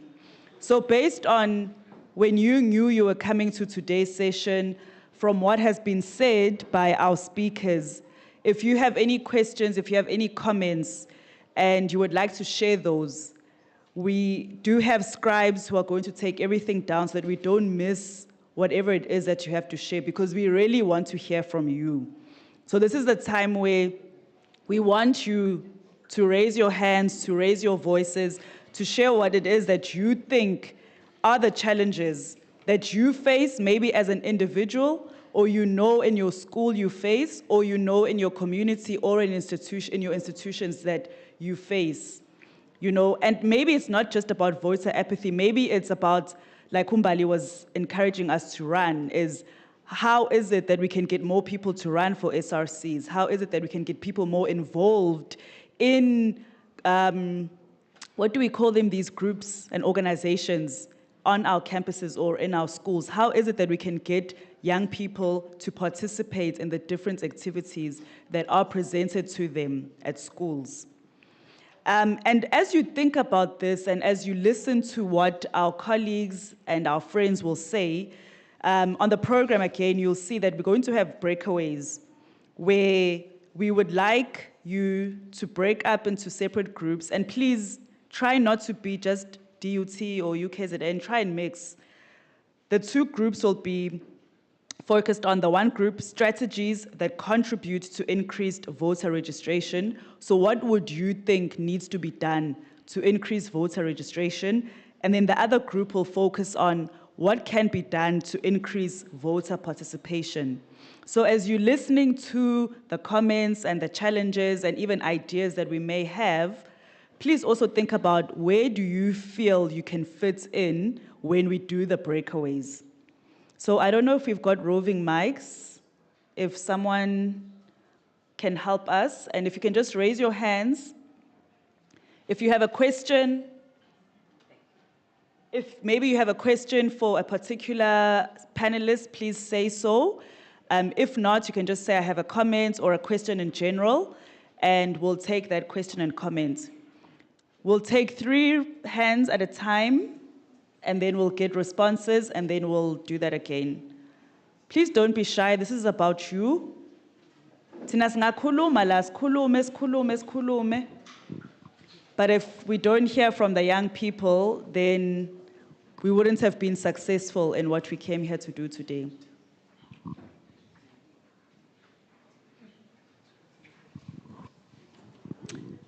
There's a hand there. And mawususukuma cela usukume khona sokubona and usho igama lakho and which institution you come from. Is there any other hand? Okay. No, thank you very much. My name is Bonelo Ngubane. I'm a ward assistant at Ward 20 under Msunduzi. Generally, what I wish to make a comment about relates to, I think our speakers fell short respectively to allude to this point that public participation has limitations. Public participation is not as effective as it was originally envisaged to be. I'm going to give, I'm going to outline exactly what do I mean by that. I think we all know that the government or the parliament took a decision, a resolution that there must be a public consultation insofar as the amendment of Section 25 about the issue of land redistribution in South Africa. And the government hosted multiple public sessions where parliamentarians went on the ground in different communities to hear what is the perspective of people insofar as that particular aspect or that particular item is concerned. And I can tell you now that more than 75% of those public hearings voted in favor of the land to be expropriated without compensation. Up until now, it has not been that particular has not been done, because when things have been agreed on by the people in public participation forums, they are still subjected to party political processes. And when politicians go in parliament, they still consult their counterparts about that matter. So now the people have said this is what we want. Now political parties, through the public representatives who are there in parliament, they decide otherwise. So now the voice of the people is suppressed and undermined because of political considerations. So in this case, political considerations far supersede what has been said by the people on the ground. Because what people are saying are pure recommendations. It's not binding on politicians that, because this is what we are saying in our majority during these public sessions, this is what you must do. When they get there and they discuss and they see that what the people have said goes against their political interest or goes against their political arrangements, it is not going to happen, unfortunately. But the people in their majority, that is what they have said, this is what we want. But the voice of the people in that particular instance just comes as a mere recommendation voice. It's not binding on the politicians. So that is why I'm saying we must be taught about the limitations of public participation, because we go there and we make submissions and that this is what we want to see. But unfortunately, because we are not the ones who control the discussions at that particular level of government, then those things do not happen. And they drag up until the last day of those particular engagements, and they never happen. So those are the limitations of public participation that I think our people must be taught and they must be highlighted. Thank you. Thank you. I don't know if any of the speakers would like to, okay, we've got another question, but please think about that. Ubudi was talking about the limitations of public participation and how the sessions are done, but then what happens is against what people have recommended. Thank you. Thank you very much, Program Director. My name is Unjabulo Tokane from Msunduzi Municipality. Thank you once again to our panelists for what they've shared. I think it's very crucial and critical information. So mine is a question to each and every panel member. I will start with Usis Mbali, having to speak about the participation to stand as young people and taking into consideration the funding component, because to stand for election requires large money of amount, and you'd understand that you need funding either to go to gatherings, mobilize people, put up posters, and how can a young person who is willing in this room to stand or out there is willing to stand would gather funding to support such initiatives so that he or she could be elected? And perhaps we can learn from your experience, where you stand for election. How did you do it to ensure that people vote for you and you're out there and they actually hear your manifesto? Coming to IEC, we speak the independent candidate policy or act says that I can stand for election either local, provincial, or national. So I want to again to bring the issue of the funding. Does it really speak about the funding? Because you understand that political parties, based on how many people had voted for them, actually get funding. And they already start on a foot that they are a collective organization, they have funding. I am coming to the fourth to stand for elections. Does IEC, or could IEC suggest a clause that speaks about if you are an independent candidate standing for election and you have undergone the process of getting the signatures and so forth and been vetted on the voters' roll or register, could the IEC then provide the provision to say you are going against an organization, here is something that can leverage your participation in the democratic process? Because you speak about the participation, to say, can we all start in that same foot? And also, speaking about the representation of young people in parliament, could we perhaps look at something that says each political party must have a threshold of young people in their party list? We understand there's a party list that is submitted to IEC that says these are the people based on the amount of votes we're going to receive or seats in parliament who represent us. I think this goes to my last question to the Deputy Mayor. As political parties, we understand, or as the representative political party, there is a process of a list members who will be representing the political party in parliament. The process now of actually ranking those individuals, what is the process that the political party use, perhaps where it comes from, to say, can we then be considering in terms of youth, gender representation as well, in terms of females that will represent us in these different spheres, either we're going to either in the provincial legislature or at a national parliament? Thank you very much. Thank you very much. Did our speakers get those questions? Okay, let's take the last question for this round.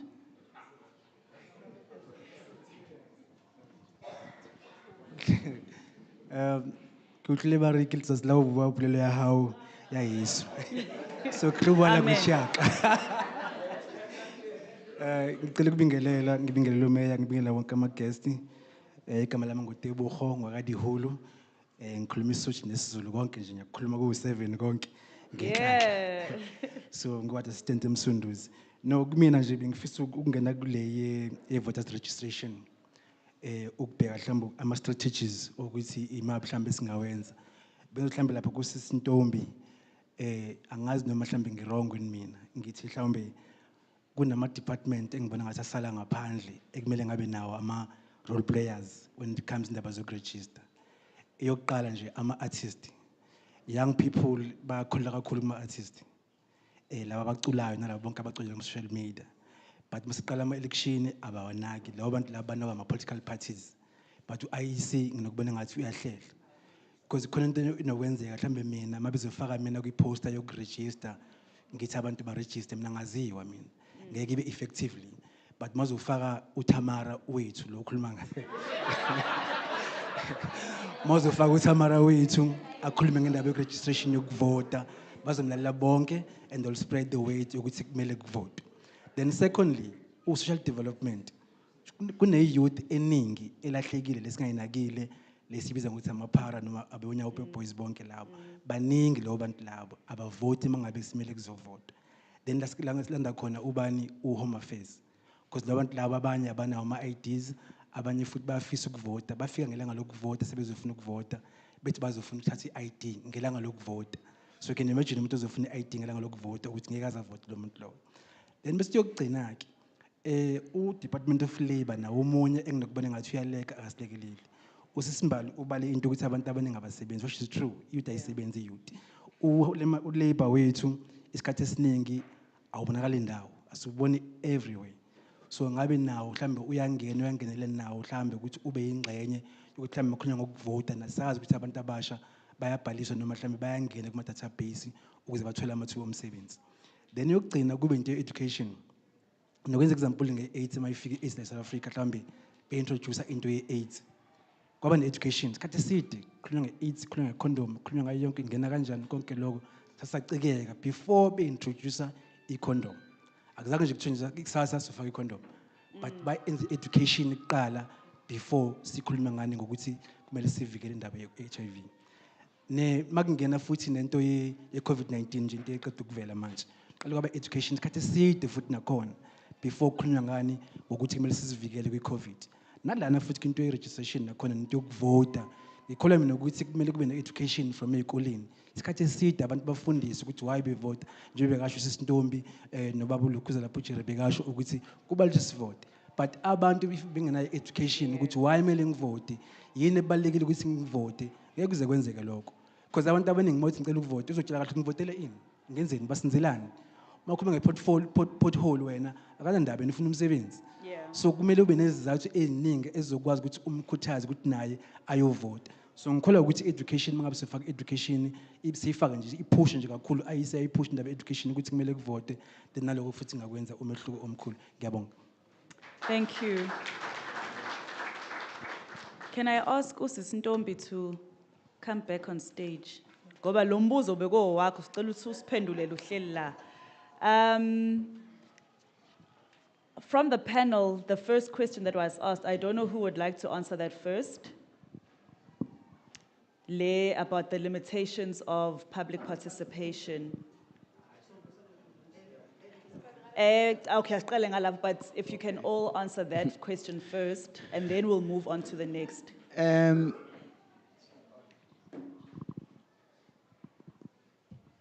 You see, what happens is that South Africa, very fortunately, is a country that is governed in terms of law.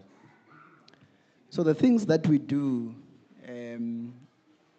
most of them are legislated. And as a democratic country, we've got to act within the confinements of, the legislation that govern us. My brother is right to say that there are limitations in terms of representation, because you would participate in a forum. For instance, now, the MDB is going to embark on a process to, change the ward boundaries where there's a need. And that process will involve public participation. However, as much as my brother is saying that once people have made recommendations, which is actually what happens, because remember, there are other things that must then be taken into consideration for a decision to be made, whether to implement things as recommended or to make amendments. The challenge I have noted is that even where the public is supposed to participate, in a community where there's 1,000 inhabitants, you would find that in that MDB meeting, only 5 members of the community participate. And I think really that is something, it's a culture that we need to change as South Africans. I've realized even with our own interventions, PO, you've got to tell people, I beg your pardon, that there is catering for them to come to some of the interventions, voter education interventions. If that does not happen, then the level of participation or attendance in this particular case would be very low. So In terms of the issue of the funding of independent candidates, again, as I indicated, we as the Electoral Commission, we are the implementers of legislation. We do not make the laws. What we can do as the Electoral Commission is make recommendations. However, the final decision in terms of which direction, as Mshwanisha has indicated, a particular recommendation will take, it depends really on those that eventually decide on the law.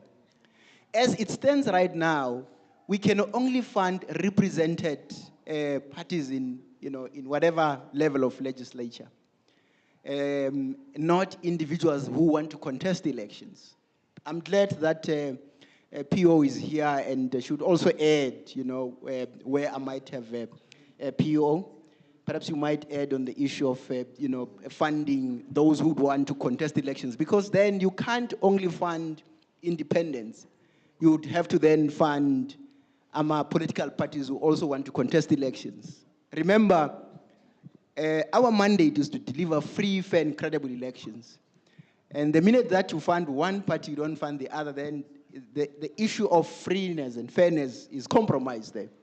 So you look at it from that perspective, my brother, that if you say independents must be funded, then equally even political parties would have to be funded for the elections to be free, fair, and credible. Okay, thank you. I'll leave it here for now. Just to be sure, we're answering all of them, or just, okay. Okay, cool. I only came in towards the end of the limitation of public participation, but just to add a little bit on that as well. You're right, there are limits to public participation, and that's within the confines of not everyone can get everything that they recommend, obviously. There's also party politics that plays into that.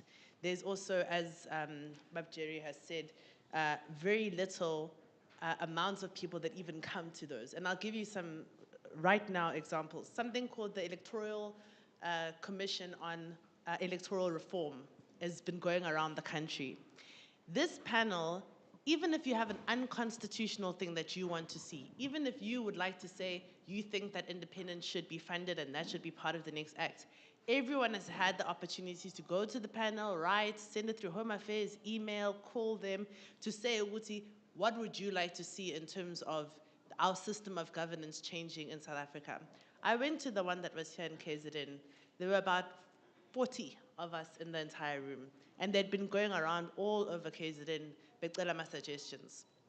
I can tell you for free that my suggestions are definitely going to be in that thing that comes out, because I had actually prepared it, I presented it, and I gave it to them. I said, this is what I want to see. I want to see a closed list system or an open list system. Isn't there anything that I'd said?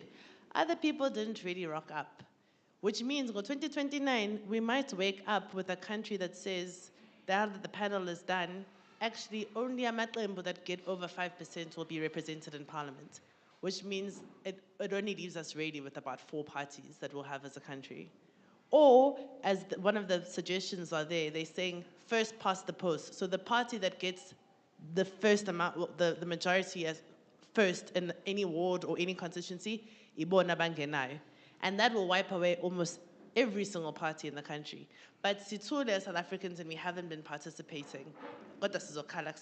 When I speak to some places, particularly where they have rich people that are very concerned about the NHI bill, I always ask them, okay, did you go to any of the meetings when, we were having participation on NHI? And they say, no, I was really busy, I haven't had time, whatever. The NHI has been on our public agenda for 17 years. 17 years. In all that time, if you were so concerned that you were going to lose your medical aid, you didn't even send one sentence, I don't like this, or I don't want this. We don't have the culture in our country of doing it. So the public participation is corner as legislation, and we can use it, but if we don't use it, you can't expect that political parties or political players are going to take you seriously. But I think that the way to get around that is to use strength in numbers. We have something in KZN called the PPP, which is Public Participation in Petitions, in our legislature. I was on that committee. You can go there as an individual and sit there. I subpoenaed the last deputy mayor of Msunduzi to come and appear before us for a case of ugogo who was fighting with her husband and he had decided to sell half the house. So it doesn't have to be just political things. It can be anything that you want to petition your state for. And it's there to use, and you have to use your public representatives to put it on the agenda. Wafika nangampela umeya, KWAZULU-NATAL, finish. But that's for the people that actually use it. And so we have the legislation, but we must also be able to use it. And if you're not going to organize and say, we don't like this particular thing, then we're not going to get the right thing. Where I live now, I moved in 5 years ago. People were really upset with the councillor, they were upset with the vergers, something about indigenous plants, blah, blah, blah. I said to them, let's form our own UIP for this particular area. The people there didn't know what it was, but I told them how it works in our municipal bylaws. It's there in the law. You can do a business one, you can do a residential. We formed it, 2,000 of us. The others that didn't want to be a part of it, whatever. The municipality gives us back some of our rates and taxes, and now we run our area ngendlela thina sifuna ukuthi senze ngayo. Asilindi council. We have an office, and we, the citizens, decide so that goes to the municipality what we want to get seen there. There's no reason that anyone else can't do it where they are. But I agree that maybe we are not making sure that people have enough of this information. But it's not because our law or our constitution doesn't allow for us to be able to do it. So just that on our limitations is that we also have to have a culture change, their behavior change as South Africans, because otherwise it's look at is complaining, but we don't do anything on the other side. But I think organizing is the right way.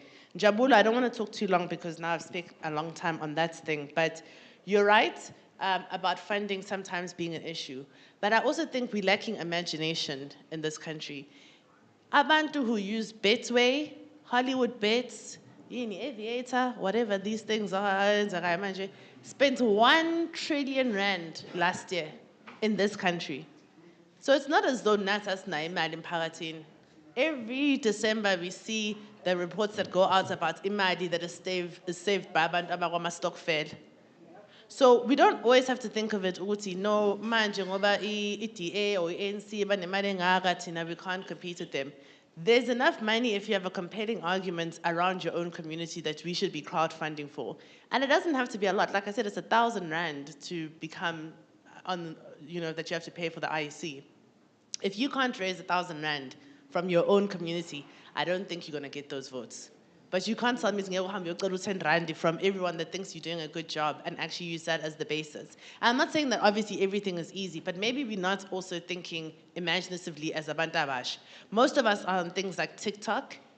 You don't even necessarily have to organize everything on the ground because of course you're going to lose that particular battle with more established parties.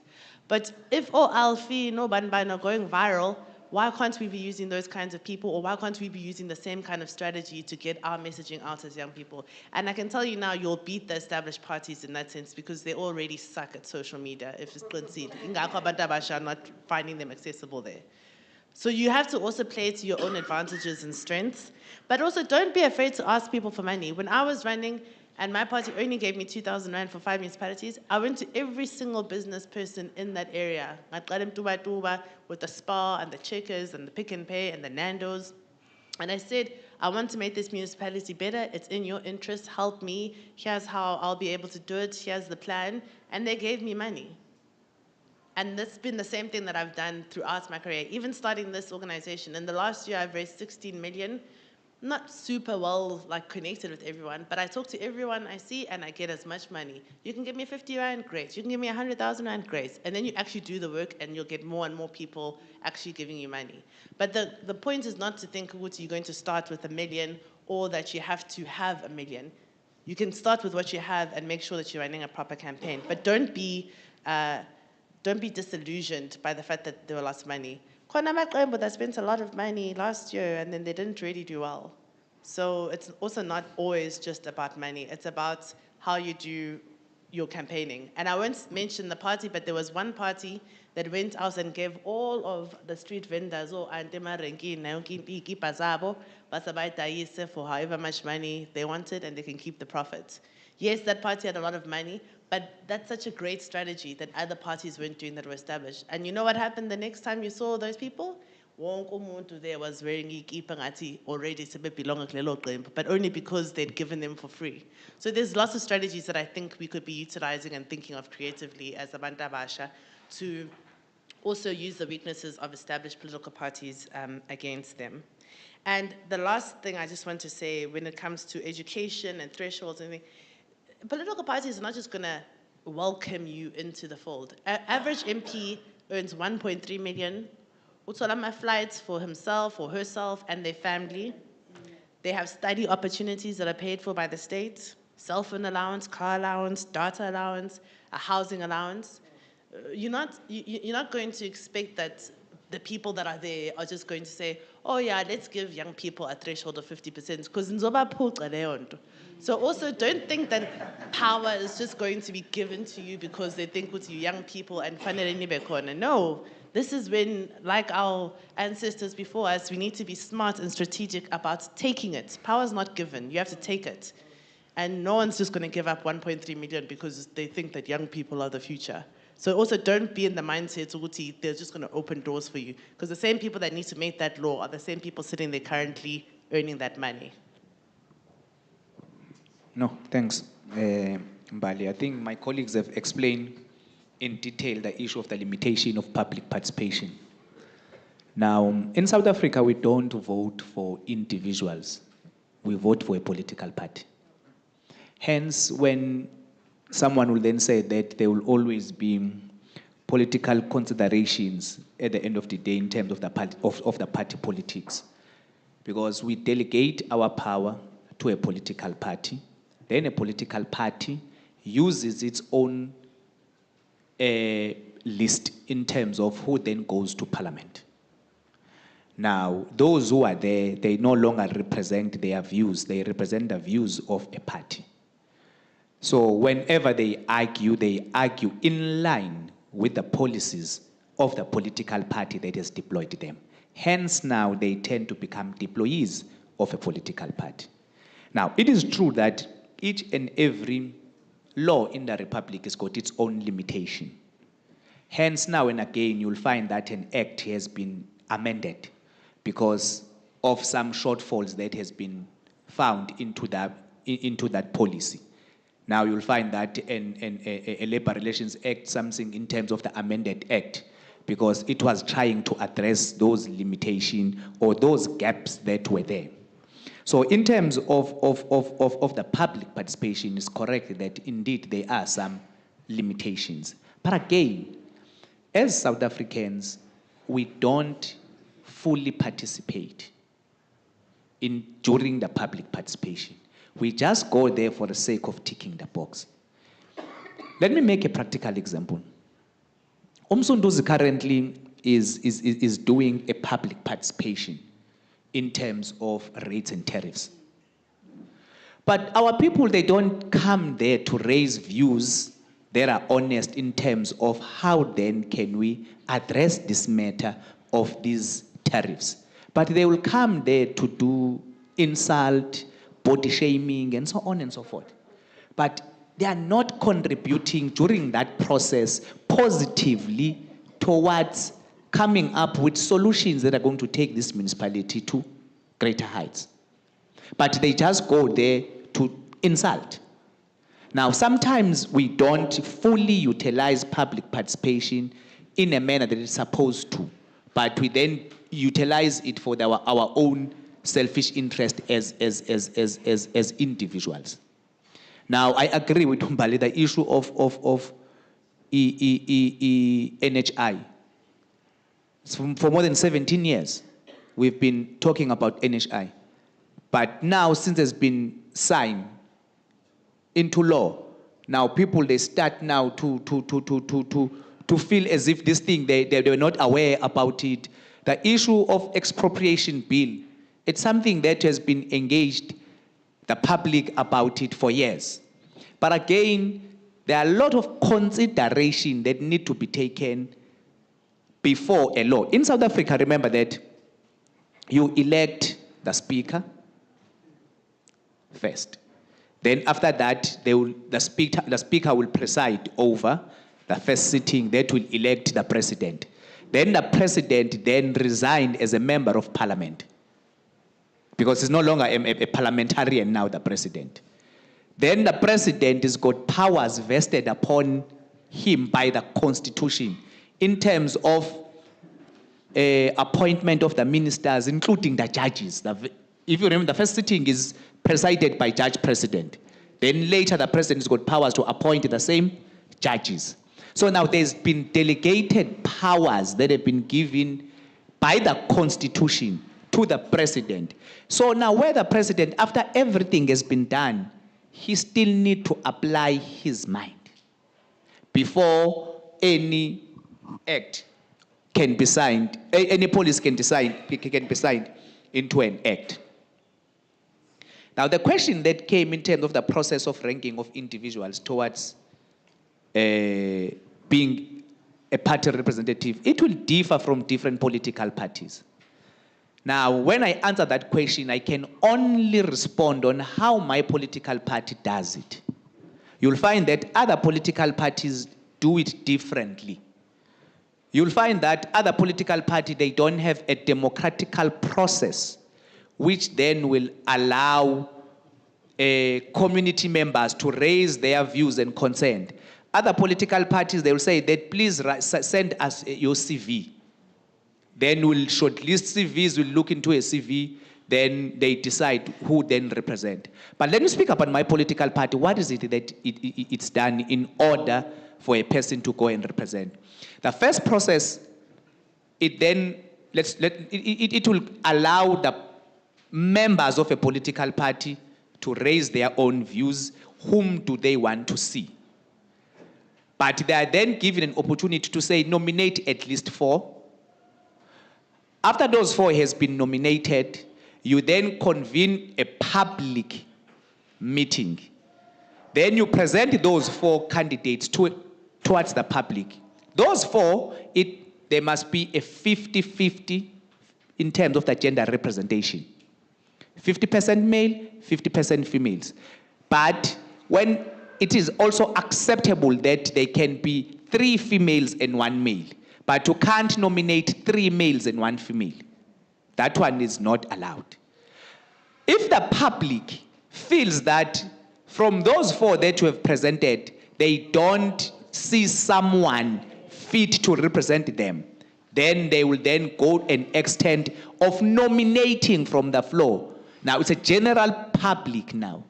Non-members of the party, including members of the party, but they can still nominate. If they nominate a person who's not a member, then that person needs to be made to fill a form on the spot. Now, after that whole process has been concluded, you still need to take care in terms of a quota. At least 10% of your list must address the issue of young people. Don't compromise the issue of 50% in terms of gender, then the rest can be made. So that's how the political party that I belong to does its own list. Now, in an event now, you'll find that the number of seats are lesser compared to what we've been envisaging.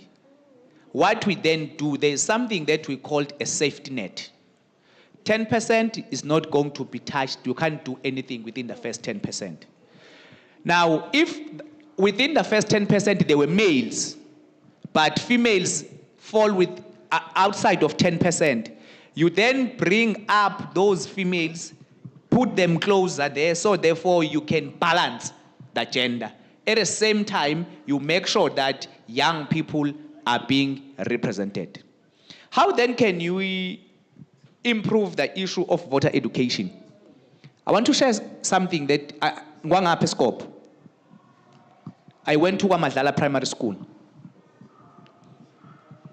There was a subject during my primary days that we'll have to go and attend, but you couldn't write it during exams. It was called Ubuntu Boto. Now, be indoctrinated there with a number of things that the then government of KwaZulu, because we're under ZG, Zulu government, they will teach you a lot of things, but that subject you can't write. It's not part of the, it was part of the curriculum, but you don't write exams or test. It was not examinable. Now you'll ask yourself why.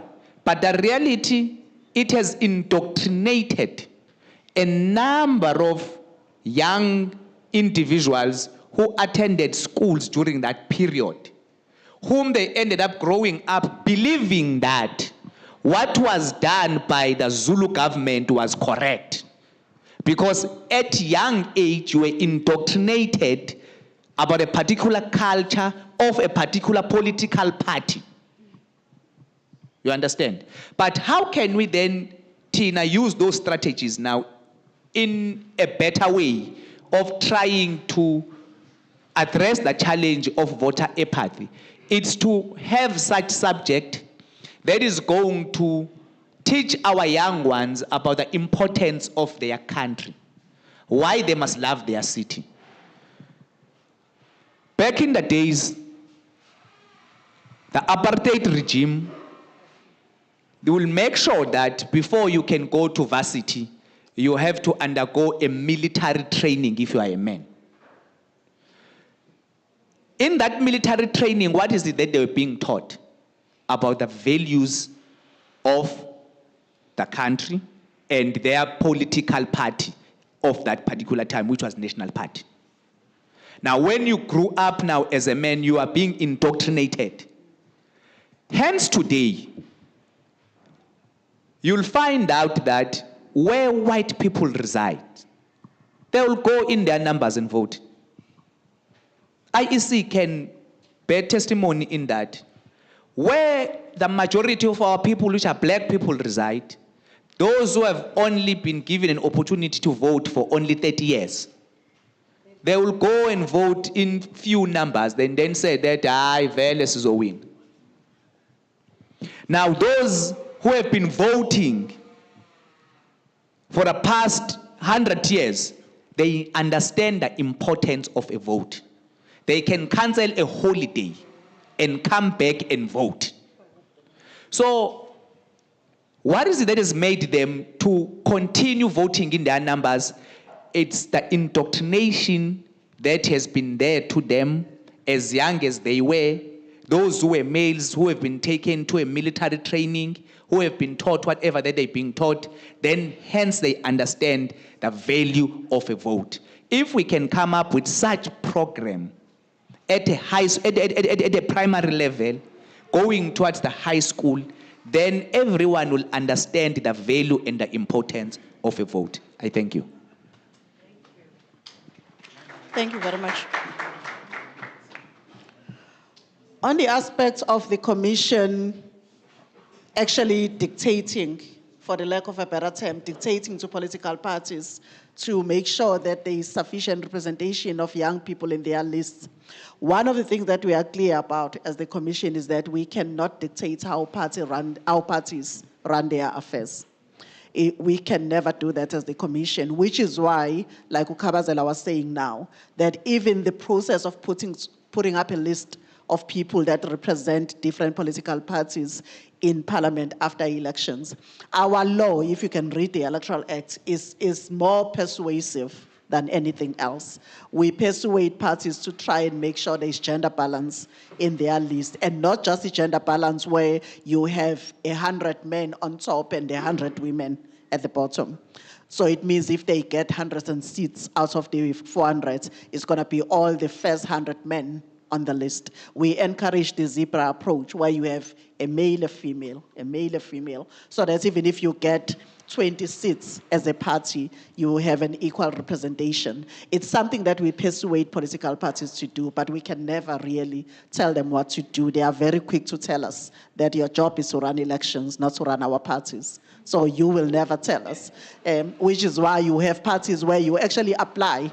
There are parties where you apply to be on the list and you get interviewed by the, what do they call it, electoral what, Mbali? electoral panels, where even if you are a member of the party, for you to get into the list to stand a chance to go to the municipality to sit in council or parliament, they interview you. So each party does what they believe works for them as a party. But what does that mean for us as voters? It means before I decide to vote for a party, I need to understand what that party position on gender equity is. I need to understand that party's posture on issues that talk to young people. Because those are the things that will help you make a decision on who to vote for. I know people don't sit and read pages and pages of party manifestos, but you can pick up how party, you can ascertain party positions on issues that are close to your heart. How does this party view the issue of termination of pregnancies? How does this party deal with the issue of the rights and responsibilities for young people?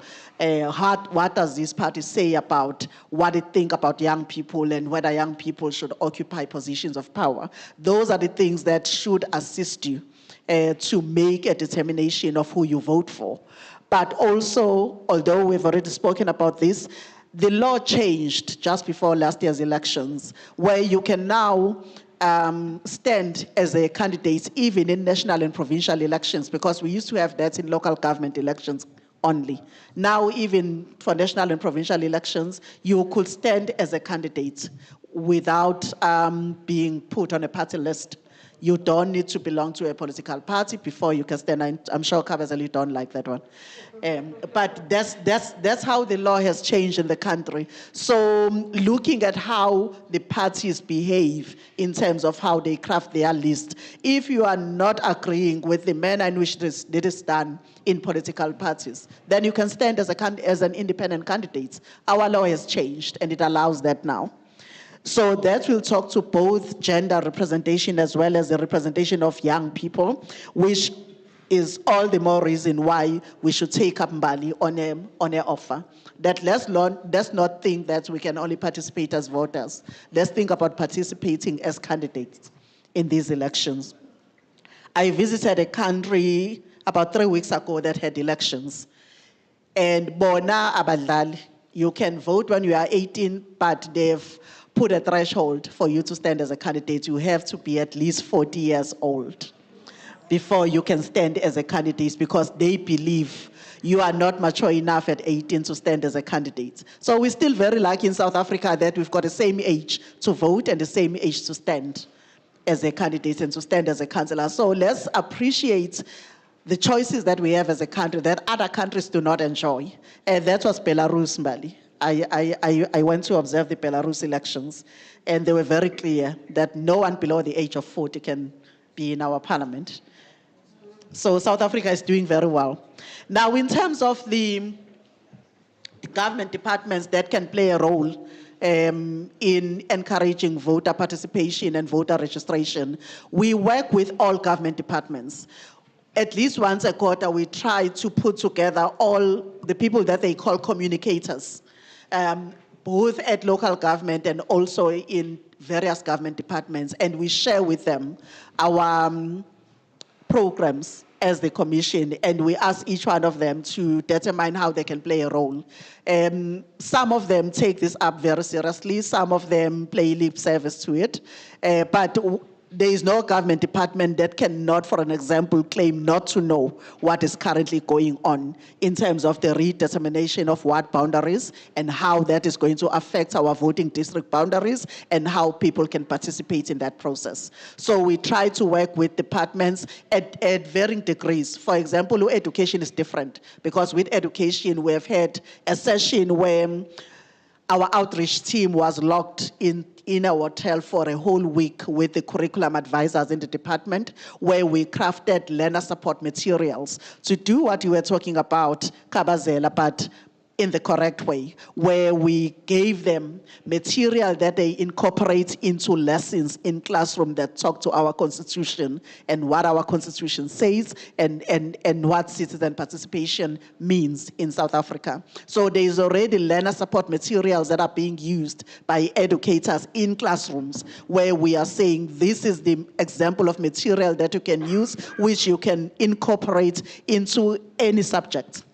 Not just life orientation. When you teach history, this is what you can teach. When you teach mathematics, you can teach how seats are allocated after elections, how we convert the votes into seats, how we determine how many seats this party gets in elections. We have those materials that we've developed with the Department of Education. But the rest of the other departments, they incorporate us into their outreach program, but there is always an opportunity for any state entity to involve us as the Electoral Commission, work with us and see how they can use the platforms that they have to assist us to get this material out there so that people know that you don't have to wait for the registration weekend to register as a voter. Sitting in this room, 5 minutes, you could be registered as a voter because you can register online. You don't need to wait for the registration weekend anymore. There's information that's readily available. But we count on entities, even municipalities, to say you have a lot of programs as a municipality where you work with people. You've got public participation units, you've got youth desk, you've got disability desk, and these are all the arms of municipalities that we work with to try and get the information out there. And for young people, there is no reason any young people in this room may not have a profile with the commission because we've got a website which has got a section of careers where at any given time you can go and have a look at all the positions available on offer, whether permanent or short-term within the IEC. But for you to do that, you need to visit our website, you need to register a profile, you'll be able to register as a voter, but you'll also be registered as a job seeker, so that when there's something that is advertised, you already have a profile, you've loaded your qualifications, and you can simply apply without providing a CV and qualifications, because that you can do by just going into the website and registering your profile, and you can have access to a lot of information. And then people say, how does the IEC employ? And they are not even registered on the IEC website. They haven't created a profile and they don't know what to do. So in most cases, it's about us taking that initiative to say, this is what I want, how do I get it? That information is readily available. So we'll be very much willing to work with Msunduzi Municipality on any program that they have that links them directly with the community so that we can publicize some of the things that we do as a commission that people think are reserved for a selected few, when just about anyone can go to the website and apply to work for the Electoral Commission or even work at the voting station. That's how other people who work there do it. Thank you. Okay, thank you very much. I've been asked, because of time, to cut this session short because we really want to get into the strategies part. And we're not going to break away into the rooms because move around is also going to take some time. But as I had suggested earlier, I would say, as you are listening to the questions, as you are listening to the responses, you may have ideas or comments around how we can increase voter registration and how we can increase voter participation. So if you feel you have an idea that you'd like to share on the first one, the voter registration one, can we tackle that one first, just in the bigger group?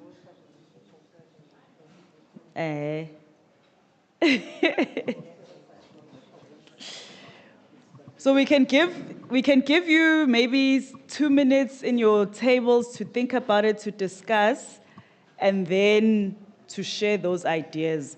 But we don't want to, we already are out of time, and as funa ukuthi singayenzi le part, because this is the part that we came for, to know what is the way forward.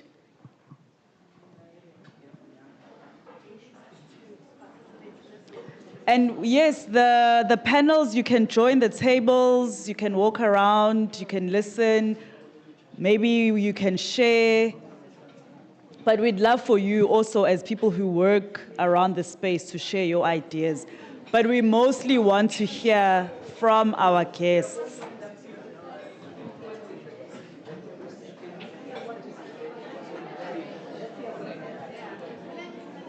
So what can I suggest something? Sorry.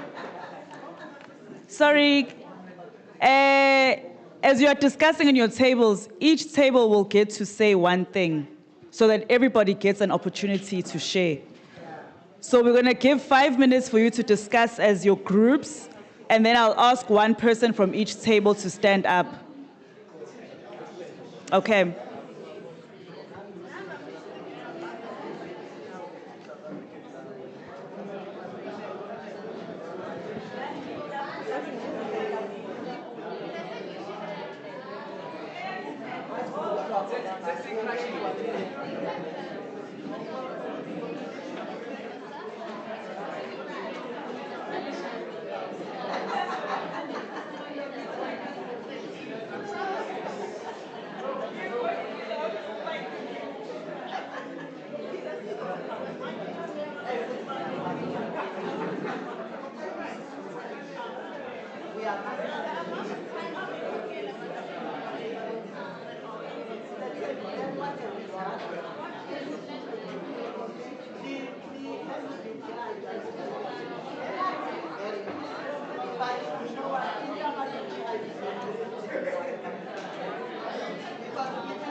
But the program was very effective because it was compulsory at sea level, which is what we tried to do with the department. We've done the university and the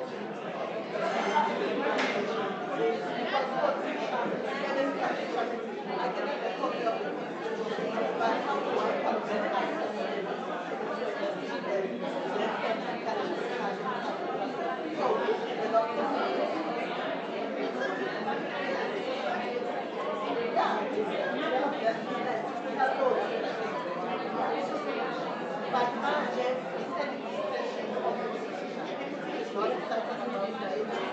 We've got 1 more minute.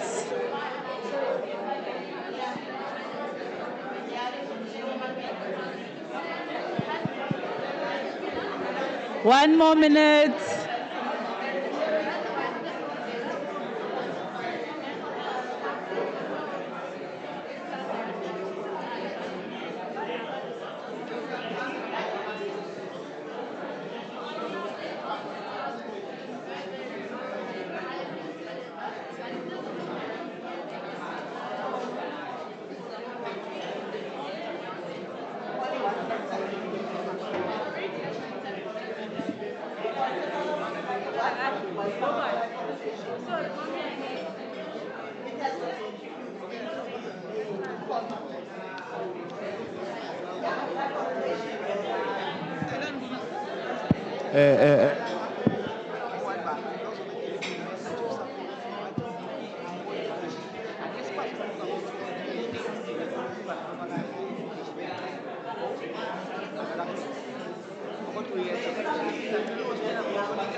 Hi, everybody.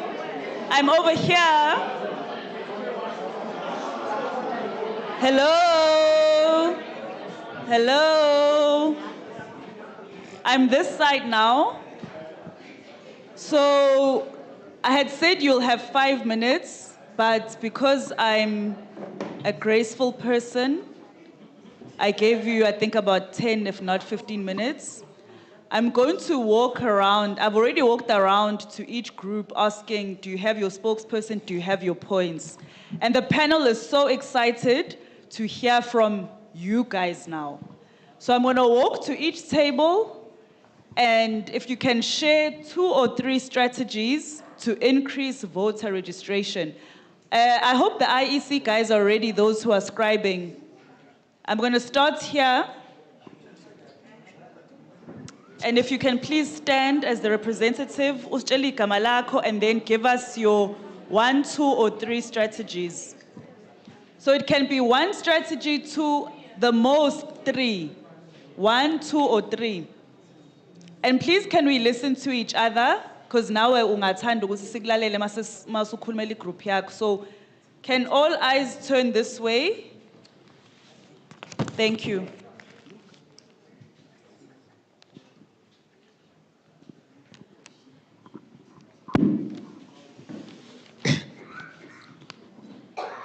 So thanda ukubingelela sibonga ithuba.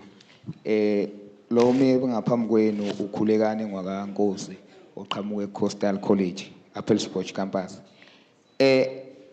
La ukuze sizokwazi uku-increase inumber yabantu abazokwazi ukuregister for ukuvote. Siyacabanga ukuthi uIEC uma ungasilekelela qala ukuthi ezikoleni ufike usifundise ukuthi kubaleke ngani okokuqala ukuthi sikwazi ukuvota. Yini okubalekile ukuthi sikwazi ukuvota okokuqala lokho. Number 2, uIEC mongasho usikhulumele sizokwenza example ngonyaka ophelile bekuvoto. Sike saba nenkinga nje thina singama student khona la. Sangakwazi ukuthi sikwazi ukuvota. Uvoto esingekho ngasemakhaya. Saba nenkinga kwathiwa sikwazi ukuvota kule ndawo esikuyo, kodwa sivotela unational. Noma ngathiwa siyathanda ke bese kuthiwa iyouth ayivoti kanti indawo esikuzo siyavaleleka ukuthi sikwazi ukuvota ngoba ngaso sonke isikhathi uma kufika ukuthi akuvotwe angehlezi sisemakhaya. Wayisi sacela usenzele futhi indlela lapho. Point number 3,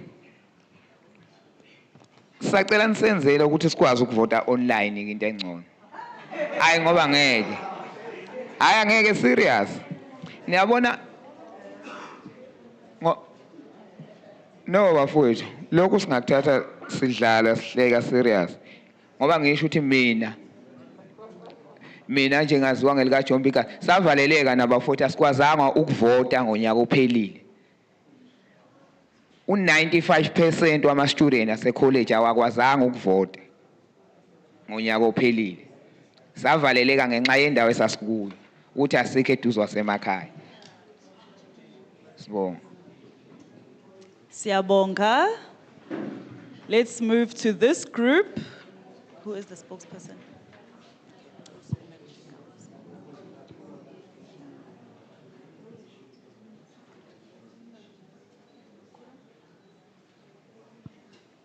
One, two, three. Good day to everyone. My name is Meluktula Meiwa from Hopewell, and I went to Umlulama Secondary School. And I'm here representing my group, obviously. I'm here to talk about a point of pre-registering high school students. I would like to speak to IEC with this point. This is the only point that we have implemented. So I'd like IEC to allow eligible high school students to pre-register to vote, ensuring they are registered once they turn 18. This is one of the practices or action that the government, IEC, has not practiced in our schools. Every time IEC visits our communities, they only talk about voting, voting, voting. But they do not teach us what is voting. I think IEC must come to our schools. I think voting must be part of our subjects. Like LO, we are not taught how to vote. But if we are taught how to vote, we will be able to vote. Thank you.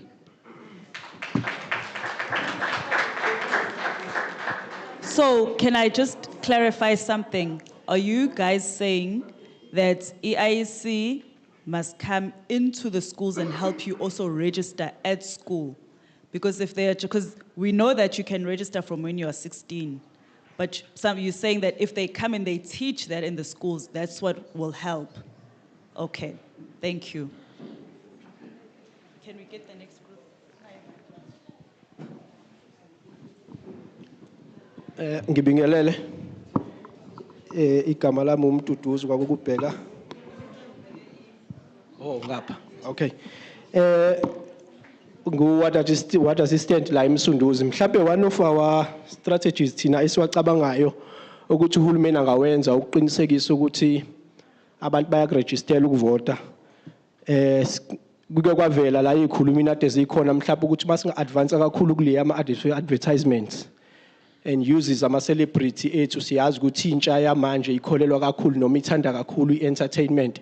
So uma bangena through i-entertainment nama-celebrities akhona mhlampe yenye yezinto ezingaba influence ukuthi bakwazi ukuthi barejistele ukuvota.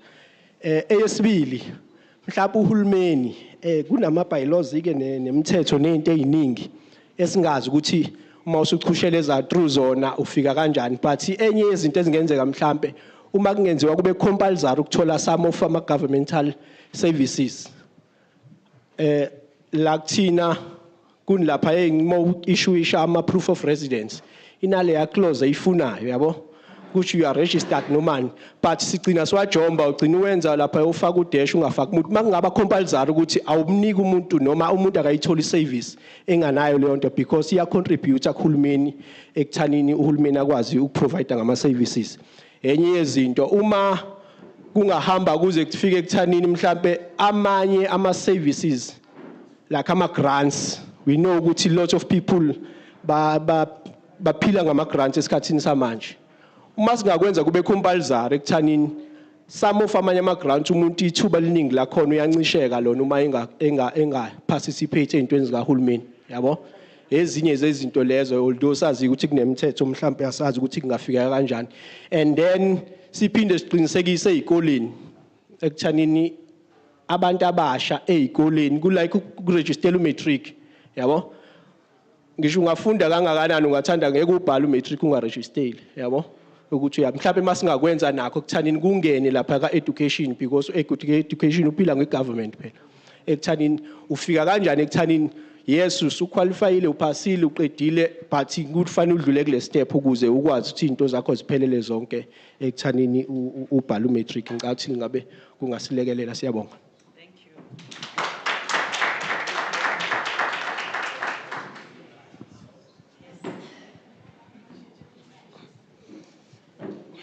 Good afternoon.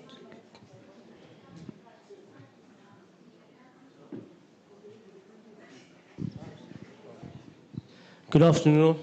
My name is Robbie Cupido. I work for Msunduzi Municipality, a department called Area-Based Management. Firstly, the presentations and to all our speakers. Seen the presentation from the IEC rep that's in front of us. This was the first time that I'm seeing it. I'm in my 50s already. So I think a lot of more of that will be useful in terms of going forward. What was disturbing is to see the stats in terms of the youth, and we don't have enough members of our youth communities that are on a voters roll, have registered on a voters roll. What we have, as a group, have suggested that should be done. We speak about forming partnerships. In life in general, if you are alone, trying to do things alone, as an island, doesn't work. Forming partnerships is the way to go. And I even think in terms of keeping our democracy alive, that was so thoughtful. One partnership that we speak about is the Department of Higher Education and IEC, forming a partnership. And by them forming a partnership with the Department of Higher Education, one of the criterias for students registering to go to university, one of the criteria should be that they should be registered on a voters roll. And that's where we will that will be a direct impact to the students who will go to university. That one of the minimum criteria is, we're not saying that you have to vote, but we are saying that one of the minimum criteria is that to be registered on the voters roll. That's where we'll keep our democracy alive, because as you guys says, as the presentation says, as we all do know, the youth is our future. And if the youth is not on a voters roll, the youth won't be able to vote. So what we're saying going forward, and the strategy going forward, is for these two components of government to get a memorandum of understanding, a MOU, and to form a partnership and make that a criteria going forward. As if you want to get into university, one of the main criteria is that you must register to be on a voters roll. Thank you.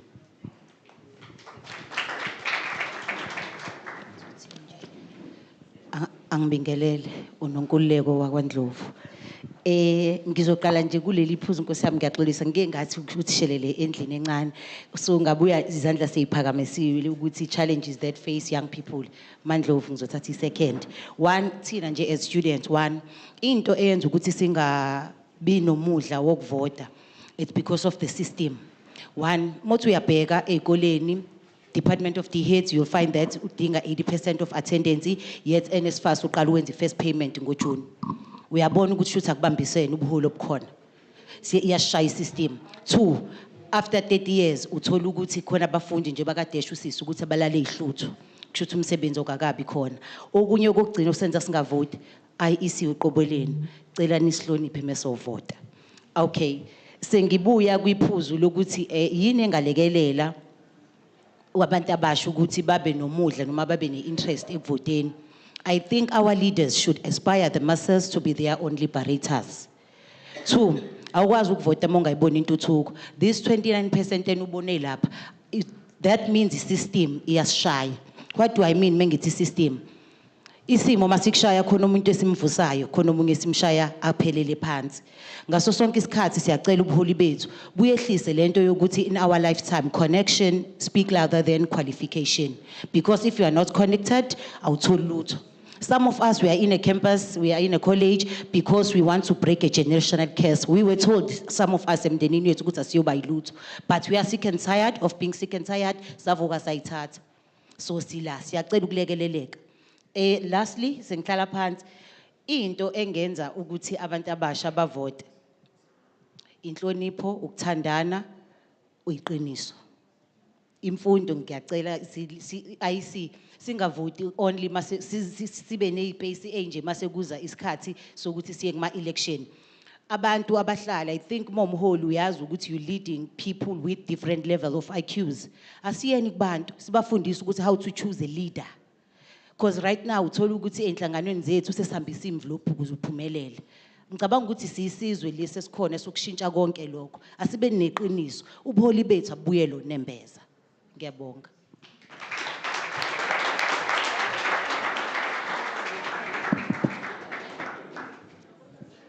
Sanibonani. Igama lami nguMpilonhle Ngiyakaduma and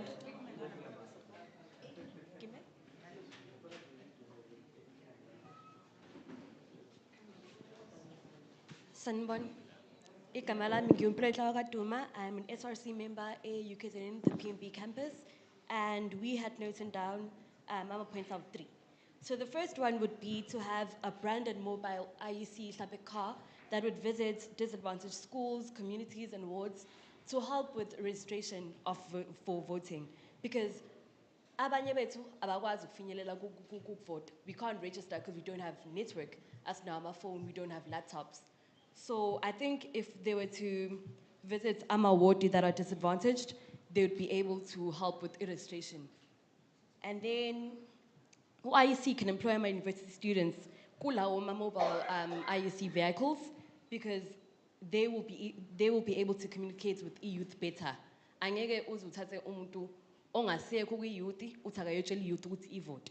They won't be able to engage with youth effectively. Hayi kabi, angilwi. Angilwi.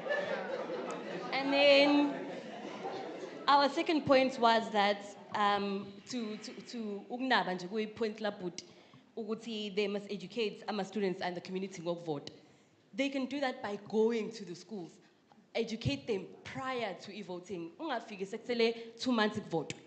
Go there kusanesikhathi yabo nje uma kade esho ukuthi uma ukuthi akuvota they're oiling their machines.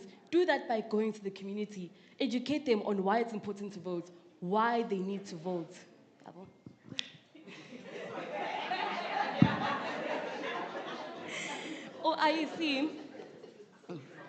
IEC can collaborate with AMA University. Yabonje la kuwa 33, sine DUT, sine UKZN. If you can collaborate with those universities, those are numbers. You can collaborate with them during their major events. Nifike, nichaze ukuthi indaba kumele sivote, nisiqine Nkosi yami. We have one more point. And then during the voting season, IEC could collaborate or speak with our network providers because kuba nenkinga ama network yabonje lemshini yokuvota kuba ukuthi network ayikho sekumele kufonelwe area manager aze nomunye umshini kwawona ube nenkinga ye network. So communicate with your network providers so they can fix the network in that area during the voting process so everything runs smoothly. Thank you.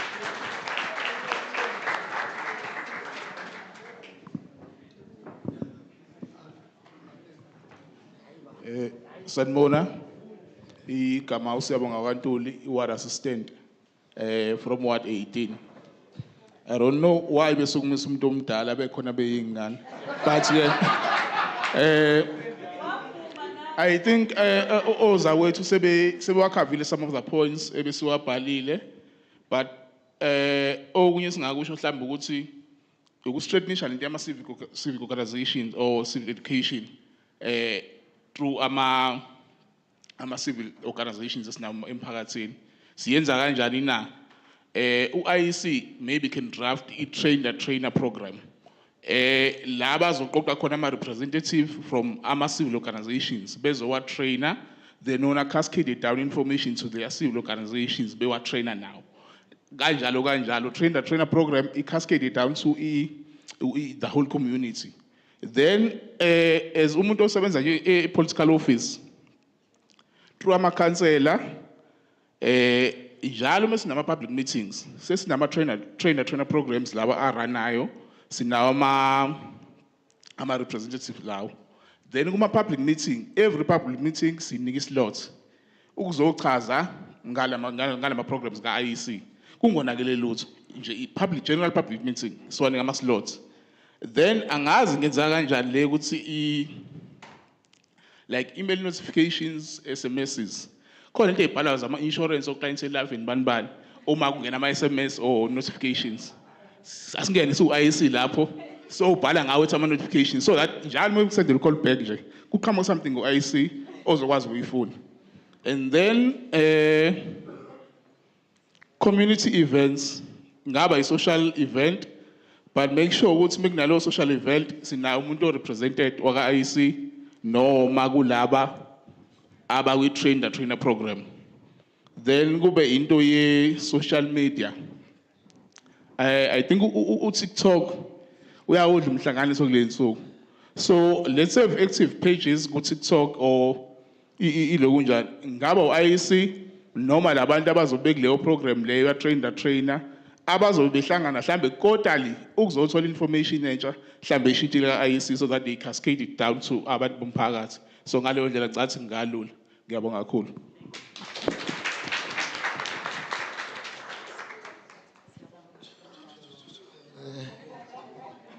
Greeting everyone. Igama uZuthani ngwakamakhwasa. Ours was very short. Ngizozama nje ukuba mfishane. I hope I'm laudable enough. Nginomkhuhlane. The first thing that we identify is a rotation of working personnel ka IEC, more especially the youth. Every time we understand the issue of experience, what it comes into play, masekufane kuqashwe abantu abasebenza ka IEC, but also it should take part ibe indlela a registration education system. So wonke umuntu oke wasebenza ka IEC maningi amathuba ukuthi lo muntu register ukuthi avote. Maningi amathuba ukuthi ethi share some of those experiences awathole ka IEC with ama peers akhe so that they can see the need to register as well. Secondly, it's free youth festivals around the times of into voter registration. We must have youth festivals whereby the entrance singesikhokhise kuzoba registration free, registration ticket yakho. Eveza ukuthi you are registered, we roll out youth festivals around the country so that sizokwazi ukuthi we encourage young people ukuthi bekwazi ukuregister. Thirdly, it's what assistance is since they are here as well. We think it might assist that our municipalities must direct what assistance is to always ask someone if he comes for a proof of residence, if you are registered to vote, and help them to register if they are not, given that they want to. Bengakwenzi only during election phases only, but kube a continuous program. And lastly, controversially so, there's a question that arose in our discussion, which say, why register in the first place? Because everyone who's within the age of 16 years can have an ID and is eligible to register. Why use resources to register? Why not inform Home Affairs that everyone who takes an ID must be registered? The resources that are used to register must be used to check if that person is still living in the same area so as to ensure that the voter's roll is prepared. So the resources that are used into registering must be transformed into making systems or checking systems rather if that person still resides in the same VD rather than, because it seems like you are being reduced your right to vote because there are many people who end up wanting to vote but they have not registered and they don't vote. So by the time you have an ID, you just become eligible to vote, then we check if you still reside in this VD. Thank you.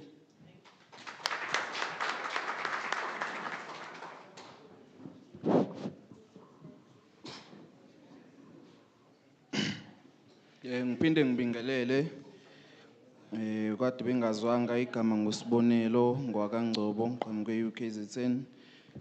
Sibhale ama points ambalwa la, we'll just read down 3. Okay. We have sikhulume voting system reform. Implement reforms to make voting more accessible, convenient, and efficient. This could help include online registration, expanded early voting options, and voter-friendly polling system.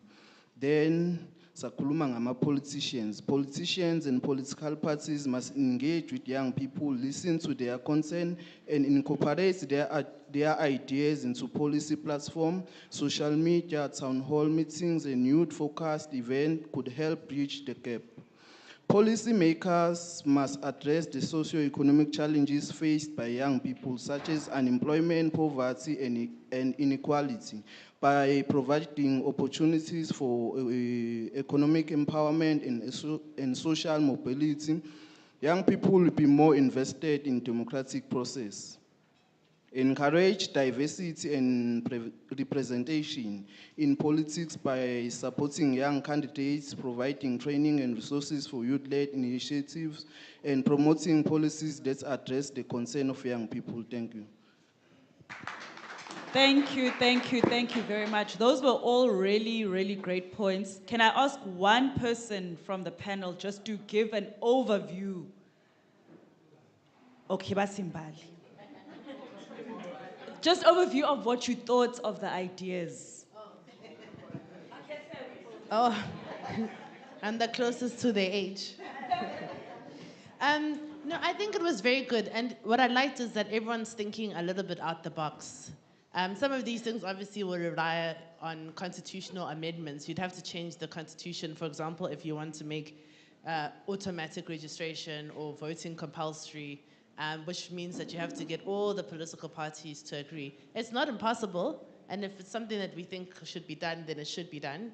I mean, for example, I said, if we really were serious, and the panel laughed at me, but just because we're thinking out of the box, why can't we say, if you register, we'll give you 350, but you only get it if you vote. That way you take care of people registering and voting.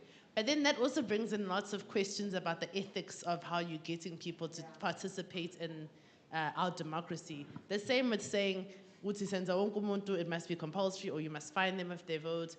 You get into the slippery slopes of, is it really democratic then if uba force abantu? But I love the ideas around entertainment, because we know that abantu abasha, you're going to find them. Some celebrities, because scandals, then you don't want to be associated with that. And this is something that we used very effectively in our organization last year. We had lots of celebrities, we would go out, we did concerts, and to get in, you had to prove you're registered, or you could register at the door, or you could bring a friend to register. So some of those things do work, but I can tell you now it was very expensive, and the IEC has been underfunded for the last 5 years. So but I don't think some of these things were but again, it doesn't preclude us from thinking out the box. So I like it. I've taken a thing of all of them because I'd also like to actually take it to some of the groups that we talk about, because maybe this is where we can also speak to corporates. Why can't they actually sponsor some of the festivals and the things? Instead of just saying, which is important, maybe the protection of our democracy is something that all corporates should have as part of a CSIR, so that we have people that are active citizens but also corporate citizens. And then the online voting one, I know it's been branded around a lot. There's pros and cons, but I think more and more we will see it as a conversation in our country. I have my own views about us maybe not being at the point, because we've had online registration for the last 5-6 years, and abantu don't even do that. So I don't know if just saying vote online, if it's going to also give us the results we want. I think there's something at the very basics of behavior that we must change, which is why I agree with Tina. We also have a program where we've used some of the IEC's curriculum. We're with ASASA and the DBE, and we're going to be starting a golden from April to see if it's going to work. And if it does, then I'm going to come back and we must go and pressure parliaments to put it in as part of just a general standard thing going forward, because it's too late. And if you can get 5-year-olds, like I got my daughter last year, Fundi Kresh, who's be understanding, between donuts and lollies, already ungaqala ukuthi abantu ba-conscientize. It doesn't have to be ukuthi ubafundisa legislation per se, but you can start from as young as 5, because even why do we have a flag? Why do we sing Nkosi Sikelel? That's already part of civic education. So not everything is just about there's so much in civics that we can already be teaching, that we can already be empowering people for. And last thing, Train the Trainer, we also have that, so you're very welcome to sign up with us. We are doing Train the Trainer programs, and that's also available to everyone. And I think also take up the IEC on the thing to register. Last year was the first time I saw so many young people being presiding officers and deputy presiding officers. And the IEC is always calling for abantu abasha, particularly people of your caliber, to come and participate. It's not just about Tufota. You can also protect your election. You can also be the person that's actually going to be making sure that things are going well. You'll get trained, you'll get a stipend, but you'll also be doing it for your country. So it's not like it's not available. Nathi siyawenza ama-election observers. Again, it's something that exists in our legislation that anyone can do. If you are a young person, your register to a presiding officer. You should be okay. I'm going to cover one thing. Now, it's an increasing of service delivery, because it also have a negative impact towards young people to go and participate during the voting process, because a failure of service delivery to our communities contribute massively. So we take that and it's a fact. So if we're gonna shy away from it as if it doesn't contribute, it really is not going to be assisting this gathering. So we need to speed up service delivery and make sure that our communities do get services that are rendered by all different spheres of government, but mostly the closest one to the people is the local government, which is the municipalities. So the ineffectiveness of our municipalities contribute massively towards abantu abasha abangayi vote. And the second one that we've also raised, it's an unethical leadership that we give to our people. We must also take that into consideration, that unethical leaders that we give to our people contribute, because now these young people can't associate themselves with such leaders.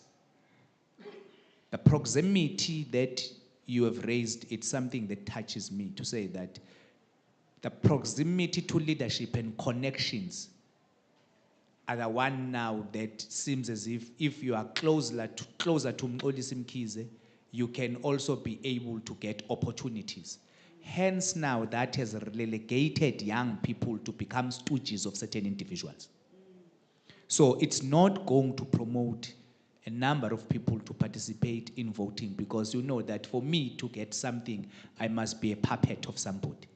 So promoting stoogism and puppets, it's not going to build or groom future leaders, but it's going to groom individuals who can think outside of the box. But we are here today to have individuals who must come out of the box and be able to contribute in a body of opinion.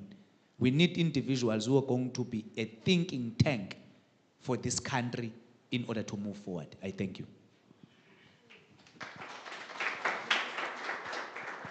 Thank you so much. So, umphathi we-IEC, KZN.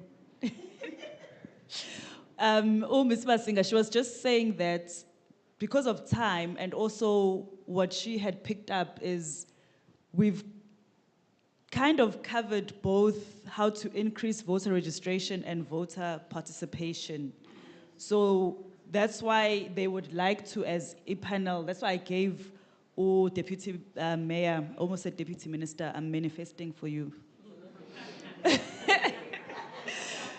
So I'm going to give the IEC an opportunity to also respond to what you've said, because what you did come up with as Umbali and as Deputy Minister have said are things that are doable, and they are happy that you are thinking outside of the box. So now, because we are invited by the IEC, let's hear ukuthi IEC yona inzwile yini. Ngoba la abanye ama guests azwile, IEC yona izwile yini. So mphathi Sizwile, thank you. umfethu nje oqalile oqale ngendaba eyikole nokuthi ama students akakwazanga ukuvota because ayengekho la ehlala khona and ba register ngama address ala behlala khona. One of the things esigcizelelayo ukuthi asijwayeze nje ukuthi sibuze imibuzo.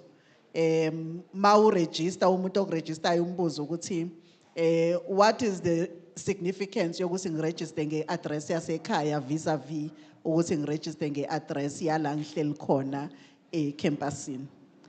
Kubalekile ukuthi lo mbuzo siqale sibuze wona ukuze sibalekele lento eyenzeka ukuthi ama students angakwazi ukuvota. Njengamanje siyazi ukuthi i-term of office yalama khansela iyaphela ngomhla ka-1 November next year.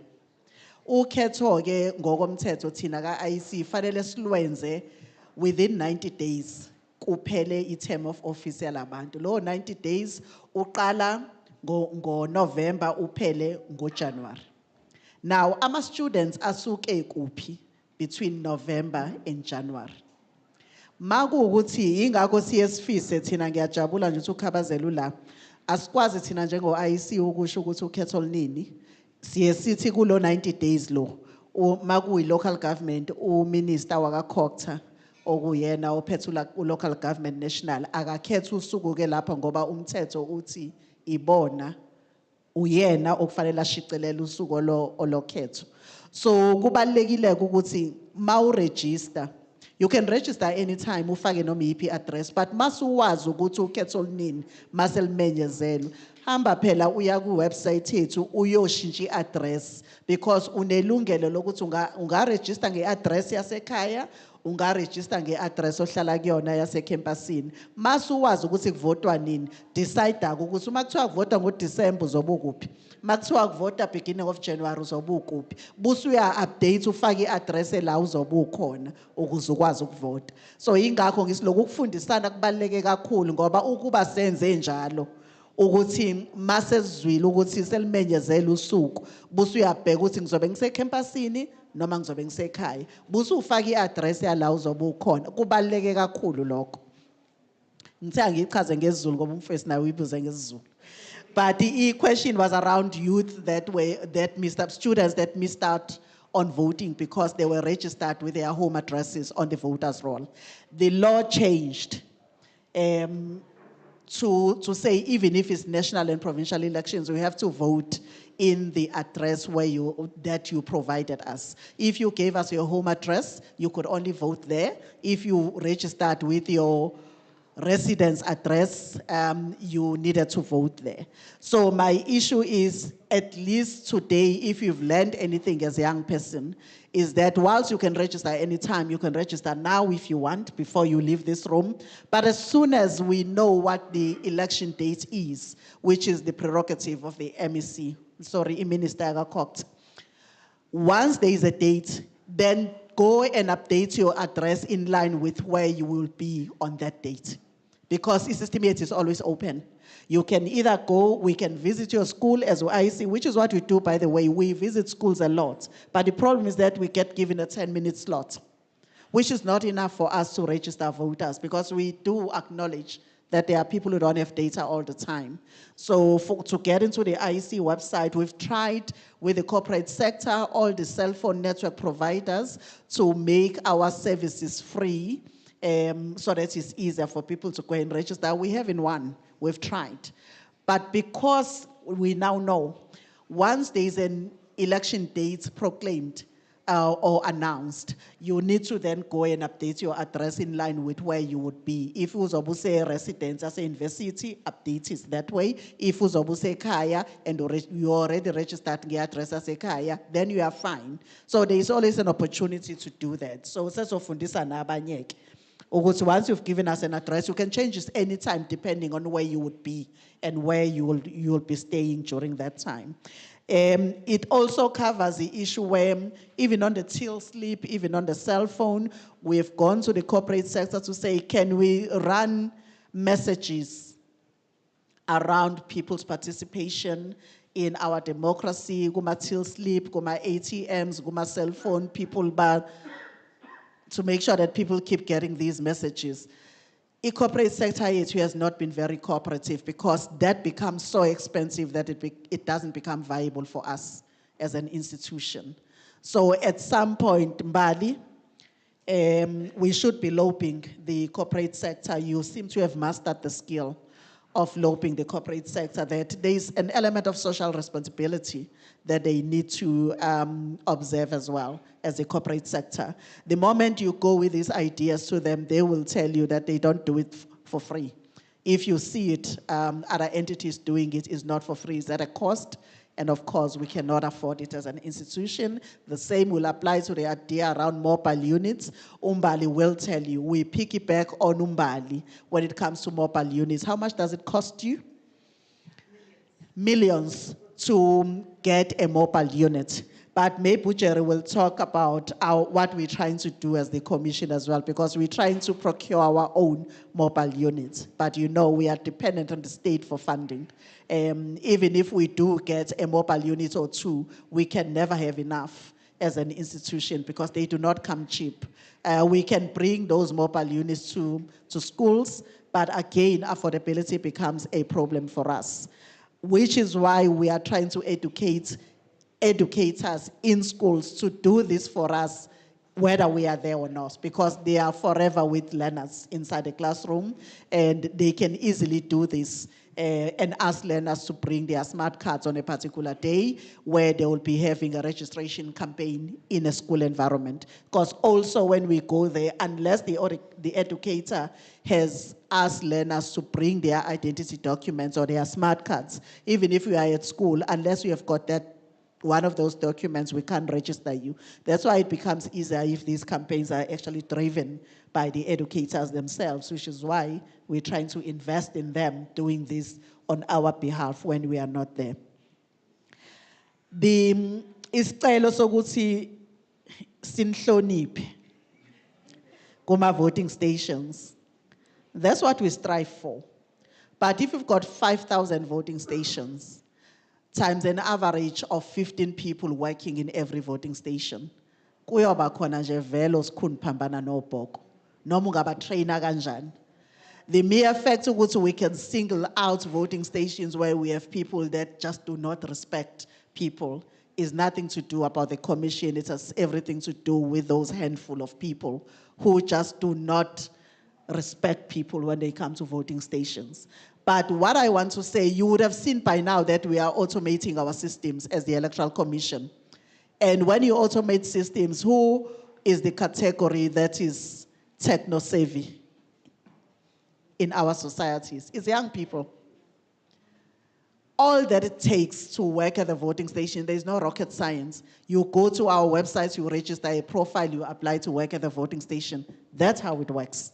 Of course, there will be an element out of 20 people that work in a voting station. The person that's a presiding officer, we will need someone with experience because we have invested in those people. But that's just the 2 people that are in charge of a voting station. The rest of the 18 people, I can assure you, is anyone. It's just on a first-come, first-served basis. That's why we encourage you as young people to register their profiles. So that once we start recruiting electoral staff, your profile is already in the system. You just choose the voting station that you work for. In fact, we encourage young people because it's technology, it's just shy. You'll find out that it was in the network. Someone spoke about issue of connectivity at our voting stations. You'll be surprised that in most cases, it's not even connectivity. It's just us, our age group, struggling with technology. Because that gadgets, they actually have it here. You can go and register now. That gadget is like a cell phone. E-registration, kune application, just like you have apps on your phone. There's an app for registering, there's an app for voting, there's an app for distributing material.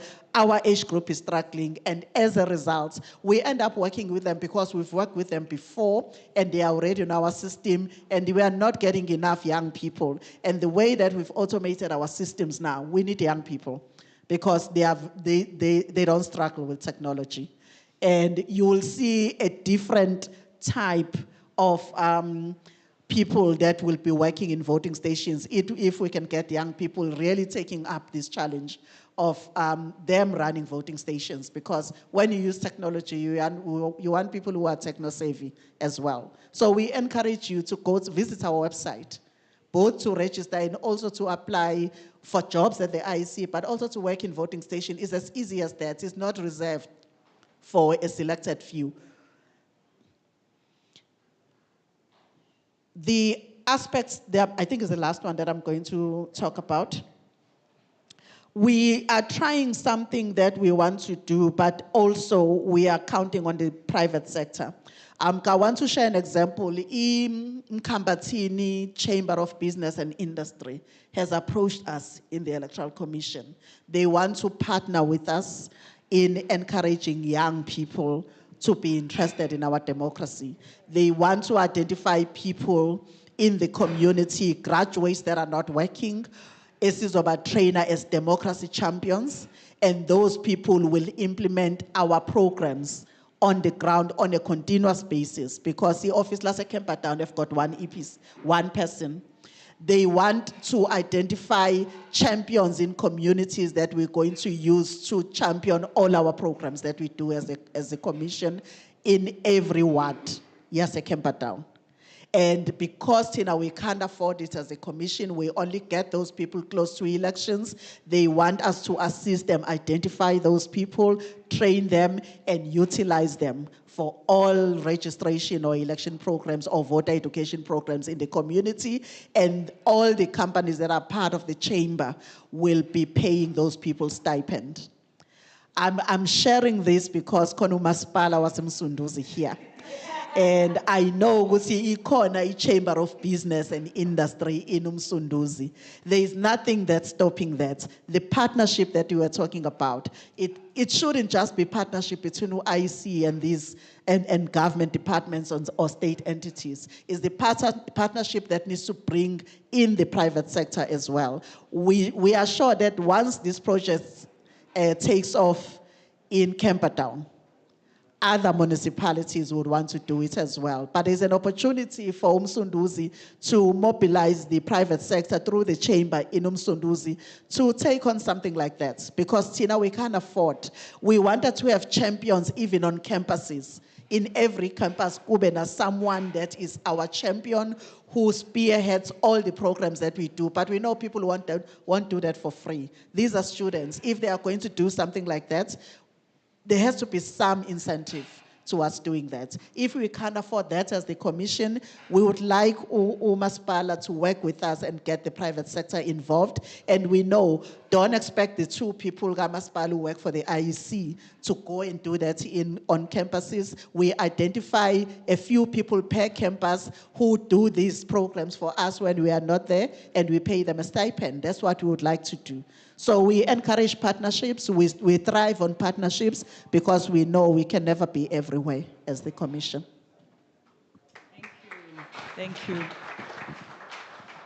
I think before we get to Ucheri, what I've picked up, and it's a point that you made earlier, Mbali, about employment and unemployment, and what you've also said in terms of working on election day and things like that. You know, sometimes, not sometimes, when jobs want you to have some sort of experience, volunteering and all that, I always say this to people, that if you give yourself to an organization, you can put that as you've worked. It's experience. You've got the experience. You know, they know that, oh, yakwazi ukuvuka, oh, you have a skill, you've learned something. So when opportunities like that do come up, do take them, because as you then apply for jobs, as you finish your degrees or whatever your qualifications that you're doing, that will help to show, oh, she didn't just wait, or he didn't just wait to then look for a job after the degree. You made an initiative to get some sort of experience, and that will help you in your future. Well, thank you very much. To add to umphathu lapha KZN, look, we fortunately are in the process of finalizing what we call an RPP. It's a recruitment and payment plan to employ a minimum of 4 young people on tertiary institutions to be our voter registration ambassadors. However, this does not mean, yes, it's a good thing that indeed we should clap hands. It does not mean that it does not mean that our issue as a country is really voter registration. Therefore, people are not registered and they are not voting because of that. We have done a series of thought leaderships as the Electoral Commission. And what is now emerging, which is a worrying concern, is that it's no longer an issue of just voter apathy, but what we call deliberate disengagement. People have the information. Based on that information, they deliberately decide that they are not going to participate. Now, we did a study as the Electoral Commission with the Human Sciences Research Council before the 2024 elections to check why, in fact, the appetite of young people to participate in those elections. And the findings of that particular study revealed the following. Young people are saying that they did not participate primarily because of three reasons or factors. One of them, as Umpati here has indicated, Umhlonishwa, Deputy Mayor, is that they are complaining about poor service delivery. Because of poor service delivery, they decide that they're not going to vote. Secondly, they talk about the issue of corruption. Because of the high level of corruption in government, they're not going to vote. And thirdly, they talk about the issue of unemployment. Now, that is a scientific study that was done by the Human Sciences Research Council, not the Electoral Commission. It tells you, therefore, that the issues that Mhlonishwa has raised need to be addressed in order for us to positively impact the voter participation. In terms of making voter registration compulsory, as Mbali has indicated, some of the recommendations would require us to amend the Constitution. And for the Constitution to be amended, you would need a 2/3 concurrence. We'll explain that at another forum.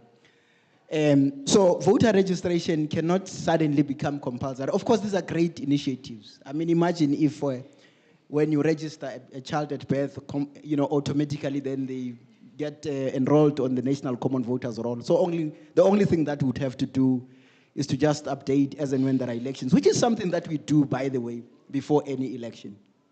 However, to make it compulsory, it would require, regrettably, that the Constitution be changed, and then for that to happen, you need a 2/3 concurrence, and it's a long process. But it doesn't mean it's not doable. It would take South Africans for that to be the case. And then the issue of the e-voting. Here, now in March, we are hosting as the Electoral Commission a global e-voting seminar. So we've invited a number of companies worldwide to come and display the capabilities of their technologies in terms of handling what we call e-voting. However, there is a difference between online voting and e-voting. E-voting is something that is still voting station dependent. In other words, you have to wake up and still go to the voting station on voting day. It's just that this time around, you will not be subjected to a paper ballot paper, but an electronic ballot paper. Whereas online voting means you can vote from anywhere, like we do now have online voter registration, which is convenient. But also, let's look at the impact that online voter registration has had on the registration of particularly young people. Because this was one of the recommendations that came from young people, a while back, that make registration convenient. I think since the launch of online voter registration, we've only been able to reach just over 1 million young people on that platform. Yet, when you look at the gap in terms of what you saw the statistics earlier, I don't have to go back there.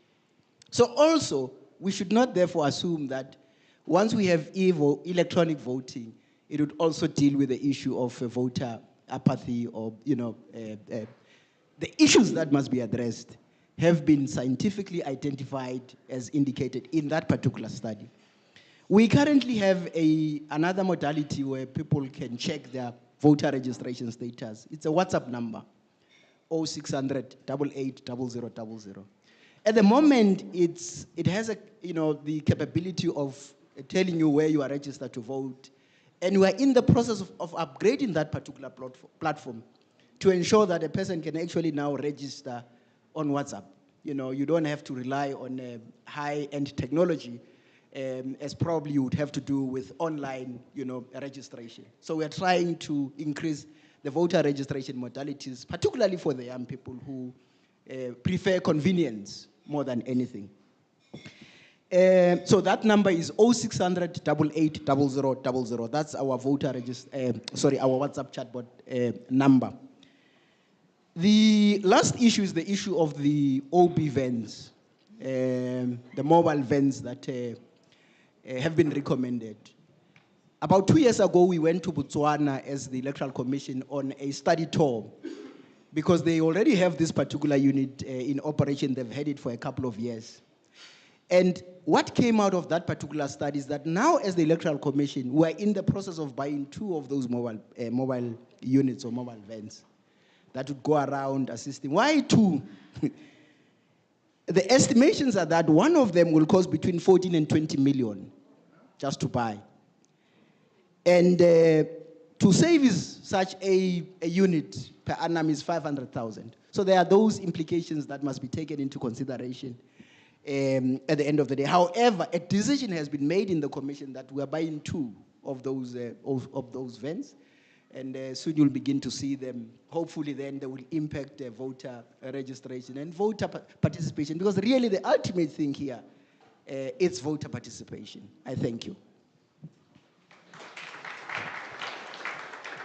Thank you, thank you, thank you everybody for your participation. And yeah, time has not been on our side, but I think we've had a very rich engagement in the groups and in what the groups have shared, and as well as the responses from our panelists. But this is just a start. We've seen that you are asking for this education, you are asking for these activations. So the IEC does have work to continue, because they do these, but at least we have more people that you can now tap into as the IEC, and more institutions that you can now tap into. So let's not end the conversation here.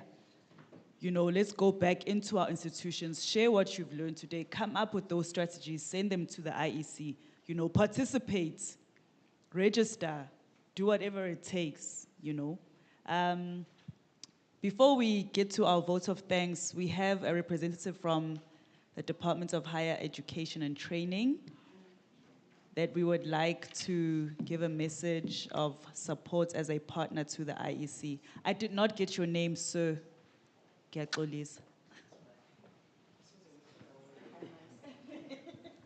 Sanbonani. Greetings also to the panel.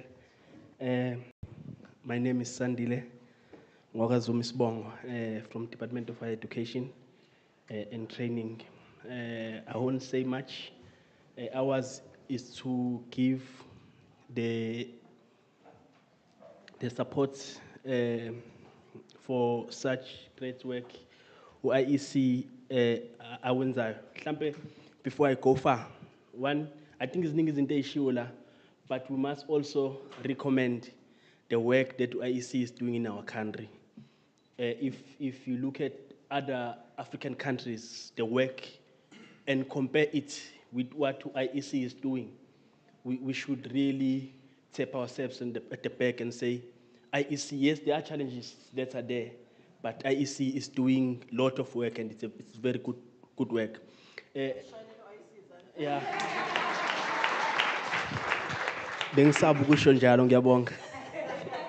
Yes. So, as a message of support, Department of Higher Education and Training in the province of KwaZulu-NATAL, we are responsible for College 9 and one community college, which is called UCET. Kulama college wonke. I mean, we also have our universities, but specifically our college, we are hosting abantu abasha abaningi kakhulu. So hence we are here to say, we are open to working with the IEC so that the doors are open, so that you, IEC, can also go to Lababantu Abasha and really work with them. And also, we really pride ourselves as the Department of Education with the democracy that we see kuma institutions and also with the work and the role IEC ayidlalayo uma ngabe siba nama elections of ama SRCs njalo njalo. So nje, let me not waste time and say, as Department of Education and Training, we really support this initiative. We really wish and hope it will go inside our institutions and teach abantu abasha. Mhlambe lastly kubantu abasha abakhona la, this is about us. Mhlambe before we go far and think about other things, the truth of the matter is that this is about us, number one. Number two, it's about our future. So we should really take it serious. And there's nothing about us without us. So for us to vote, it gives us an opportunity to contribute, to say, this is about us, this is about our future. You see, if you look at most of the people who are in parliament, KWAZULU, I know you're still young, but some of them are old. You know, we have an opportunity to say, to direct, to give our country direction, to say, this is where we think our country should go. And when we say, mangabe, you know, mangabe kuyovotwa, okoko bayaphuma bami bayovota. But what are they voting for, to be honest? They are not voting for the future. Yet it's us who should be saying, our future is coming, and we should direct the future yethu. Ngiyabonga. Thank you very much.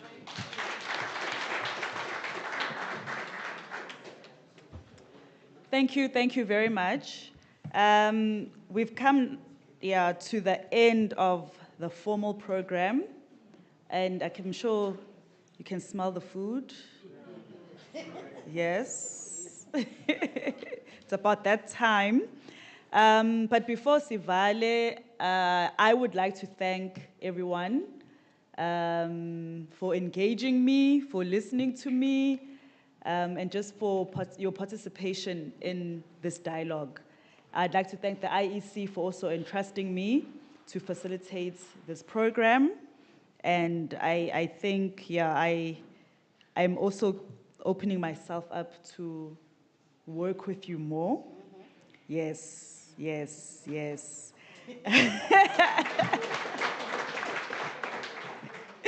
But it's been a great learning curve for me before we came here, when we had our meeting, and also more so today. Nami, there are things that I've learned, that things that I will also share with the young people that I interact with, that will help in them in their registration and their participation as well. So thank you. Sicela ubaba uMtatane azosi phama closing remarks. Umphathi before we then go and have lunch.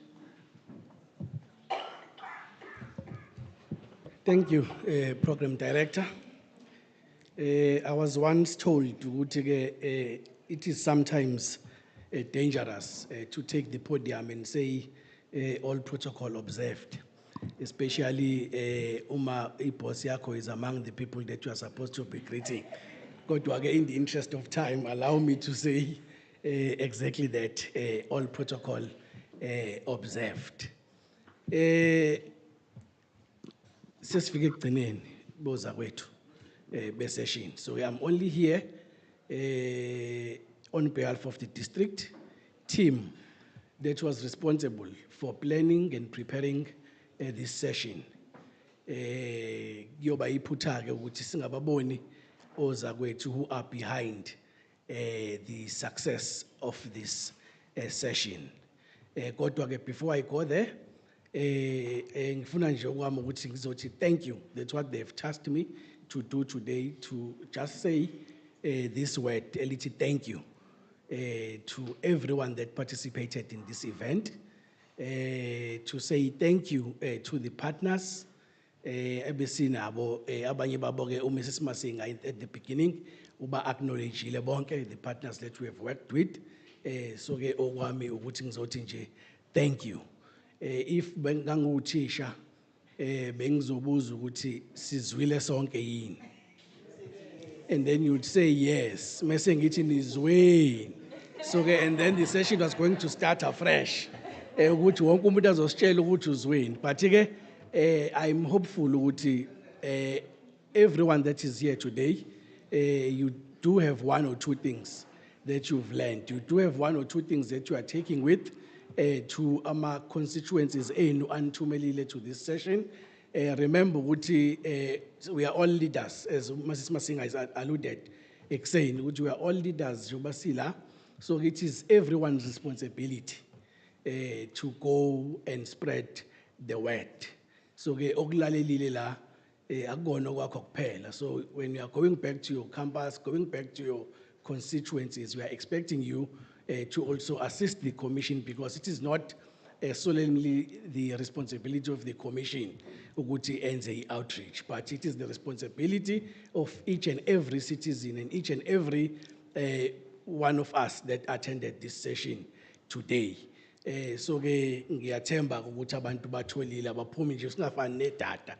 Idata ke lithi malingena emanzini lingene lomile, lithi noma seliphuma liphume lomile lingaphethe lutho. So I hope ukuthi thina ke asizofana ke namadata. Sizwile colleagues all the proposals, the recommendations, including the one Mr. Zondi has now passed the age ukuthi abe in charge of the area in ama tertiary institution. Usemdala. So we initially we were strategic ukuthi sithi uZondi he was young then.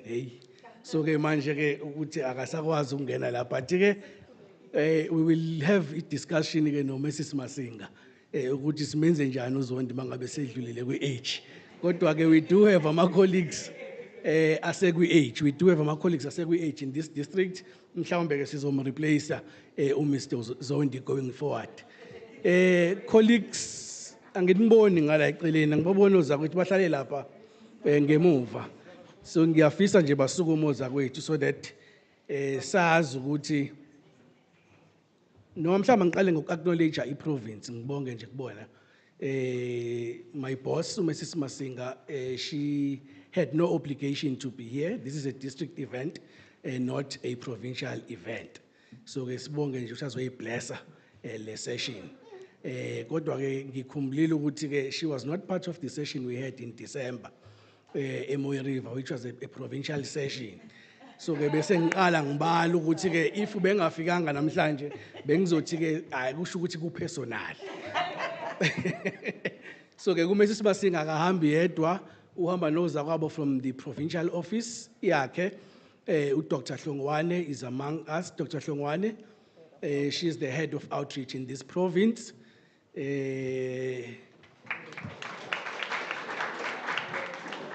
Siguqa kuyena nje uDr. mangabe sifuna ukwenza ama sessions anje ngalawo.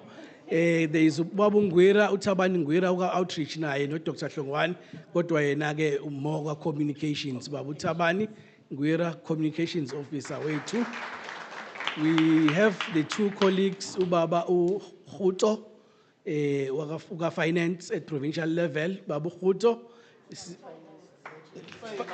Uzo bheka ukuthi the specification reach at provincial level as well. And then we have our colleagues from the district. Colleagues, ngicela nisukume nje nonke. Anginiboni, unfortunately anginiboni. We are a team of 13 people in this district.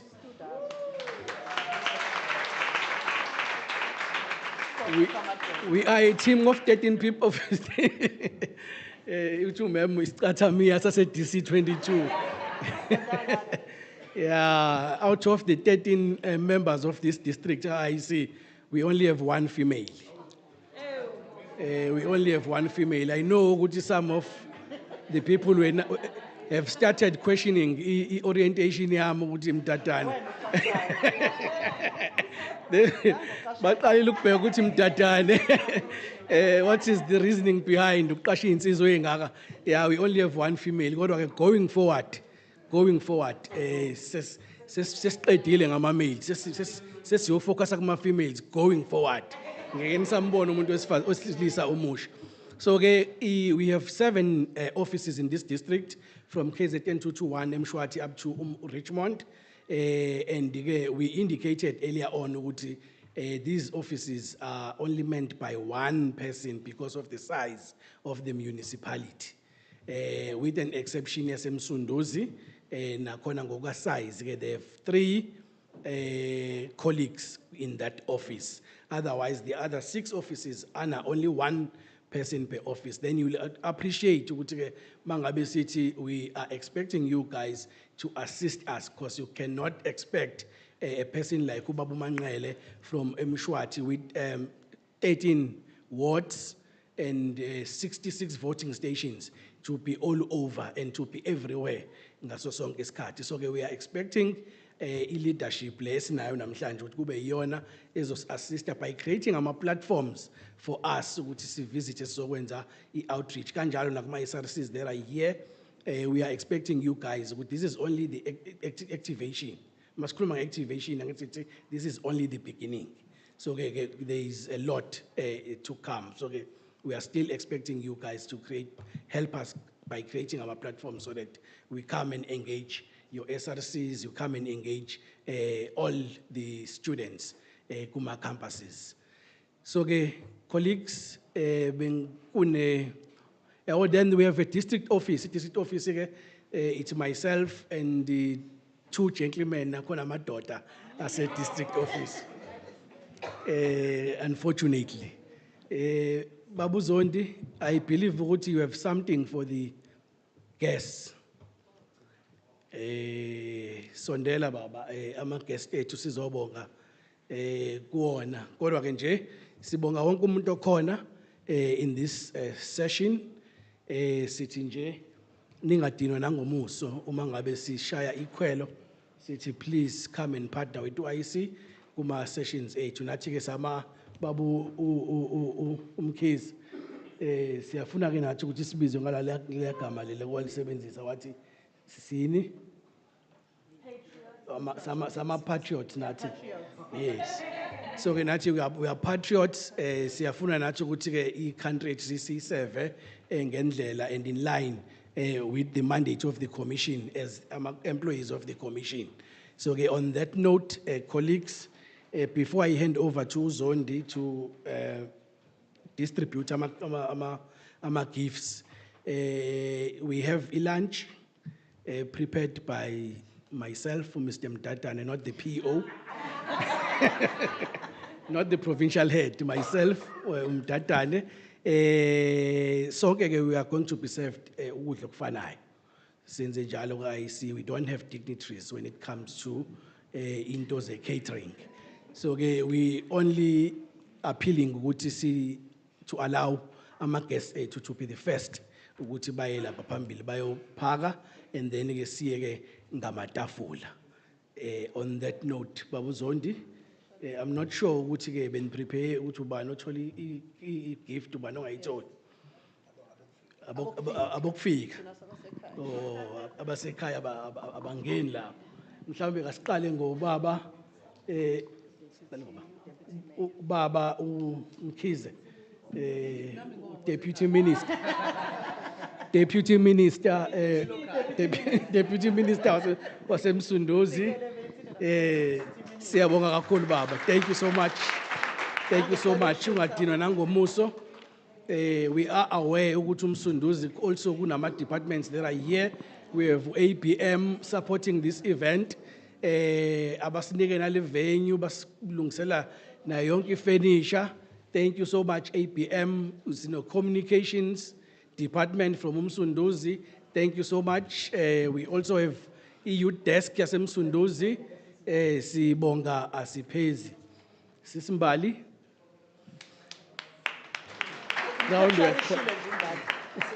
So what I can. Yeah, I'm told ukuthi ke ukuthi sisoba naye ke kuma events alandelayo. We have a lot kwi pipelines Sisimbali.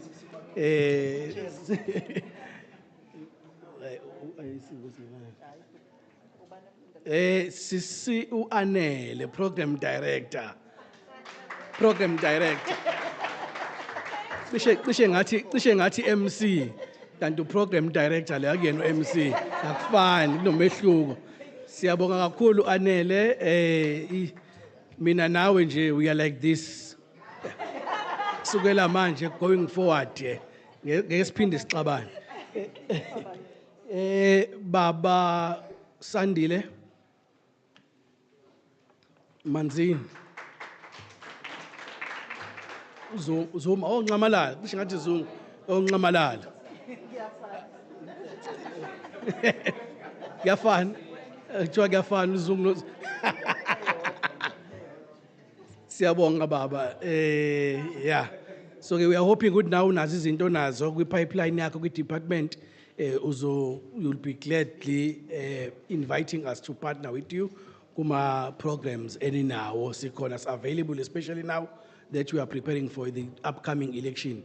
The election, by the way, is in 22 months. Is in 22 months, Babu Mkize. Term of office expires next year.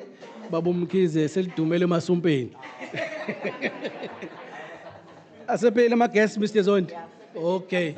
Nokhona abala ekhaya ke laba abanye bayazi ke bona ukuthi sibabonga kanjani. Ikhona indlela esibongana ngayo ngaphakathi. Asinalo ke iculo lokuvala ngoba sikho ke enkonzweni otherwise besovala ngengoma. So ke besovala ngengoma.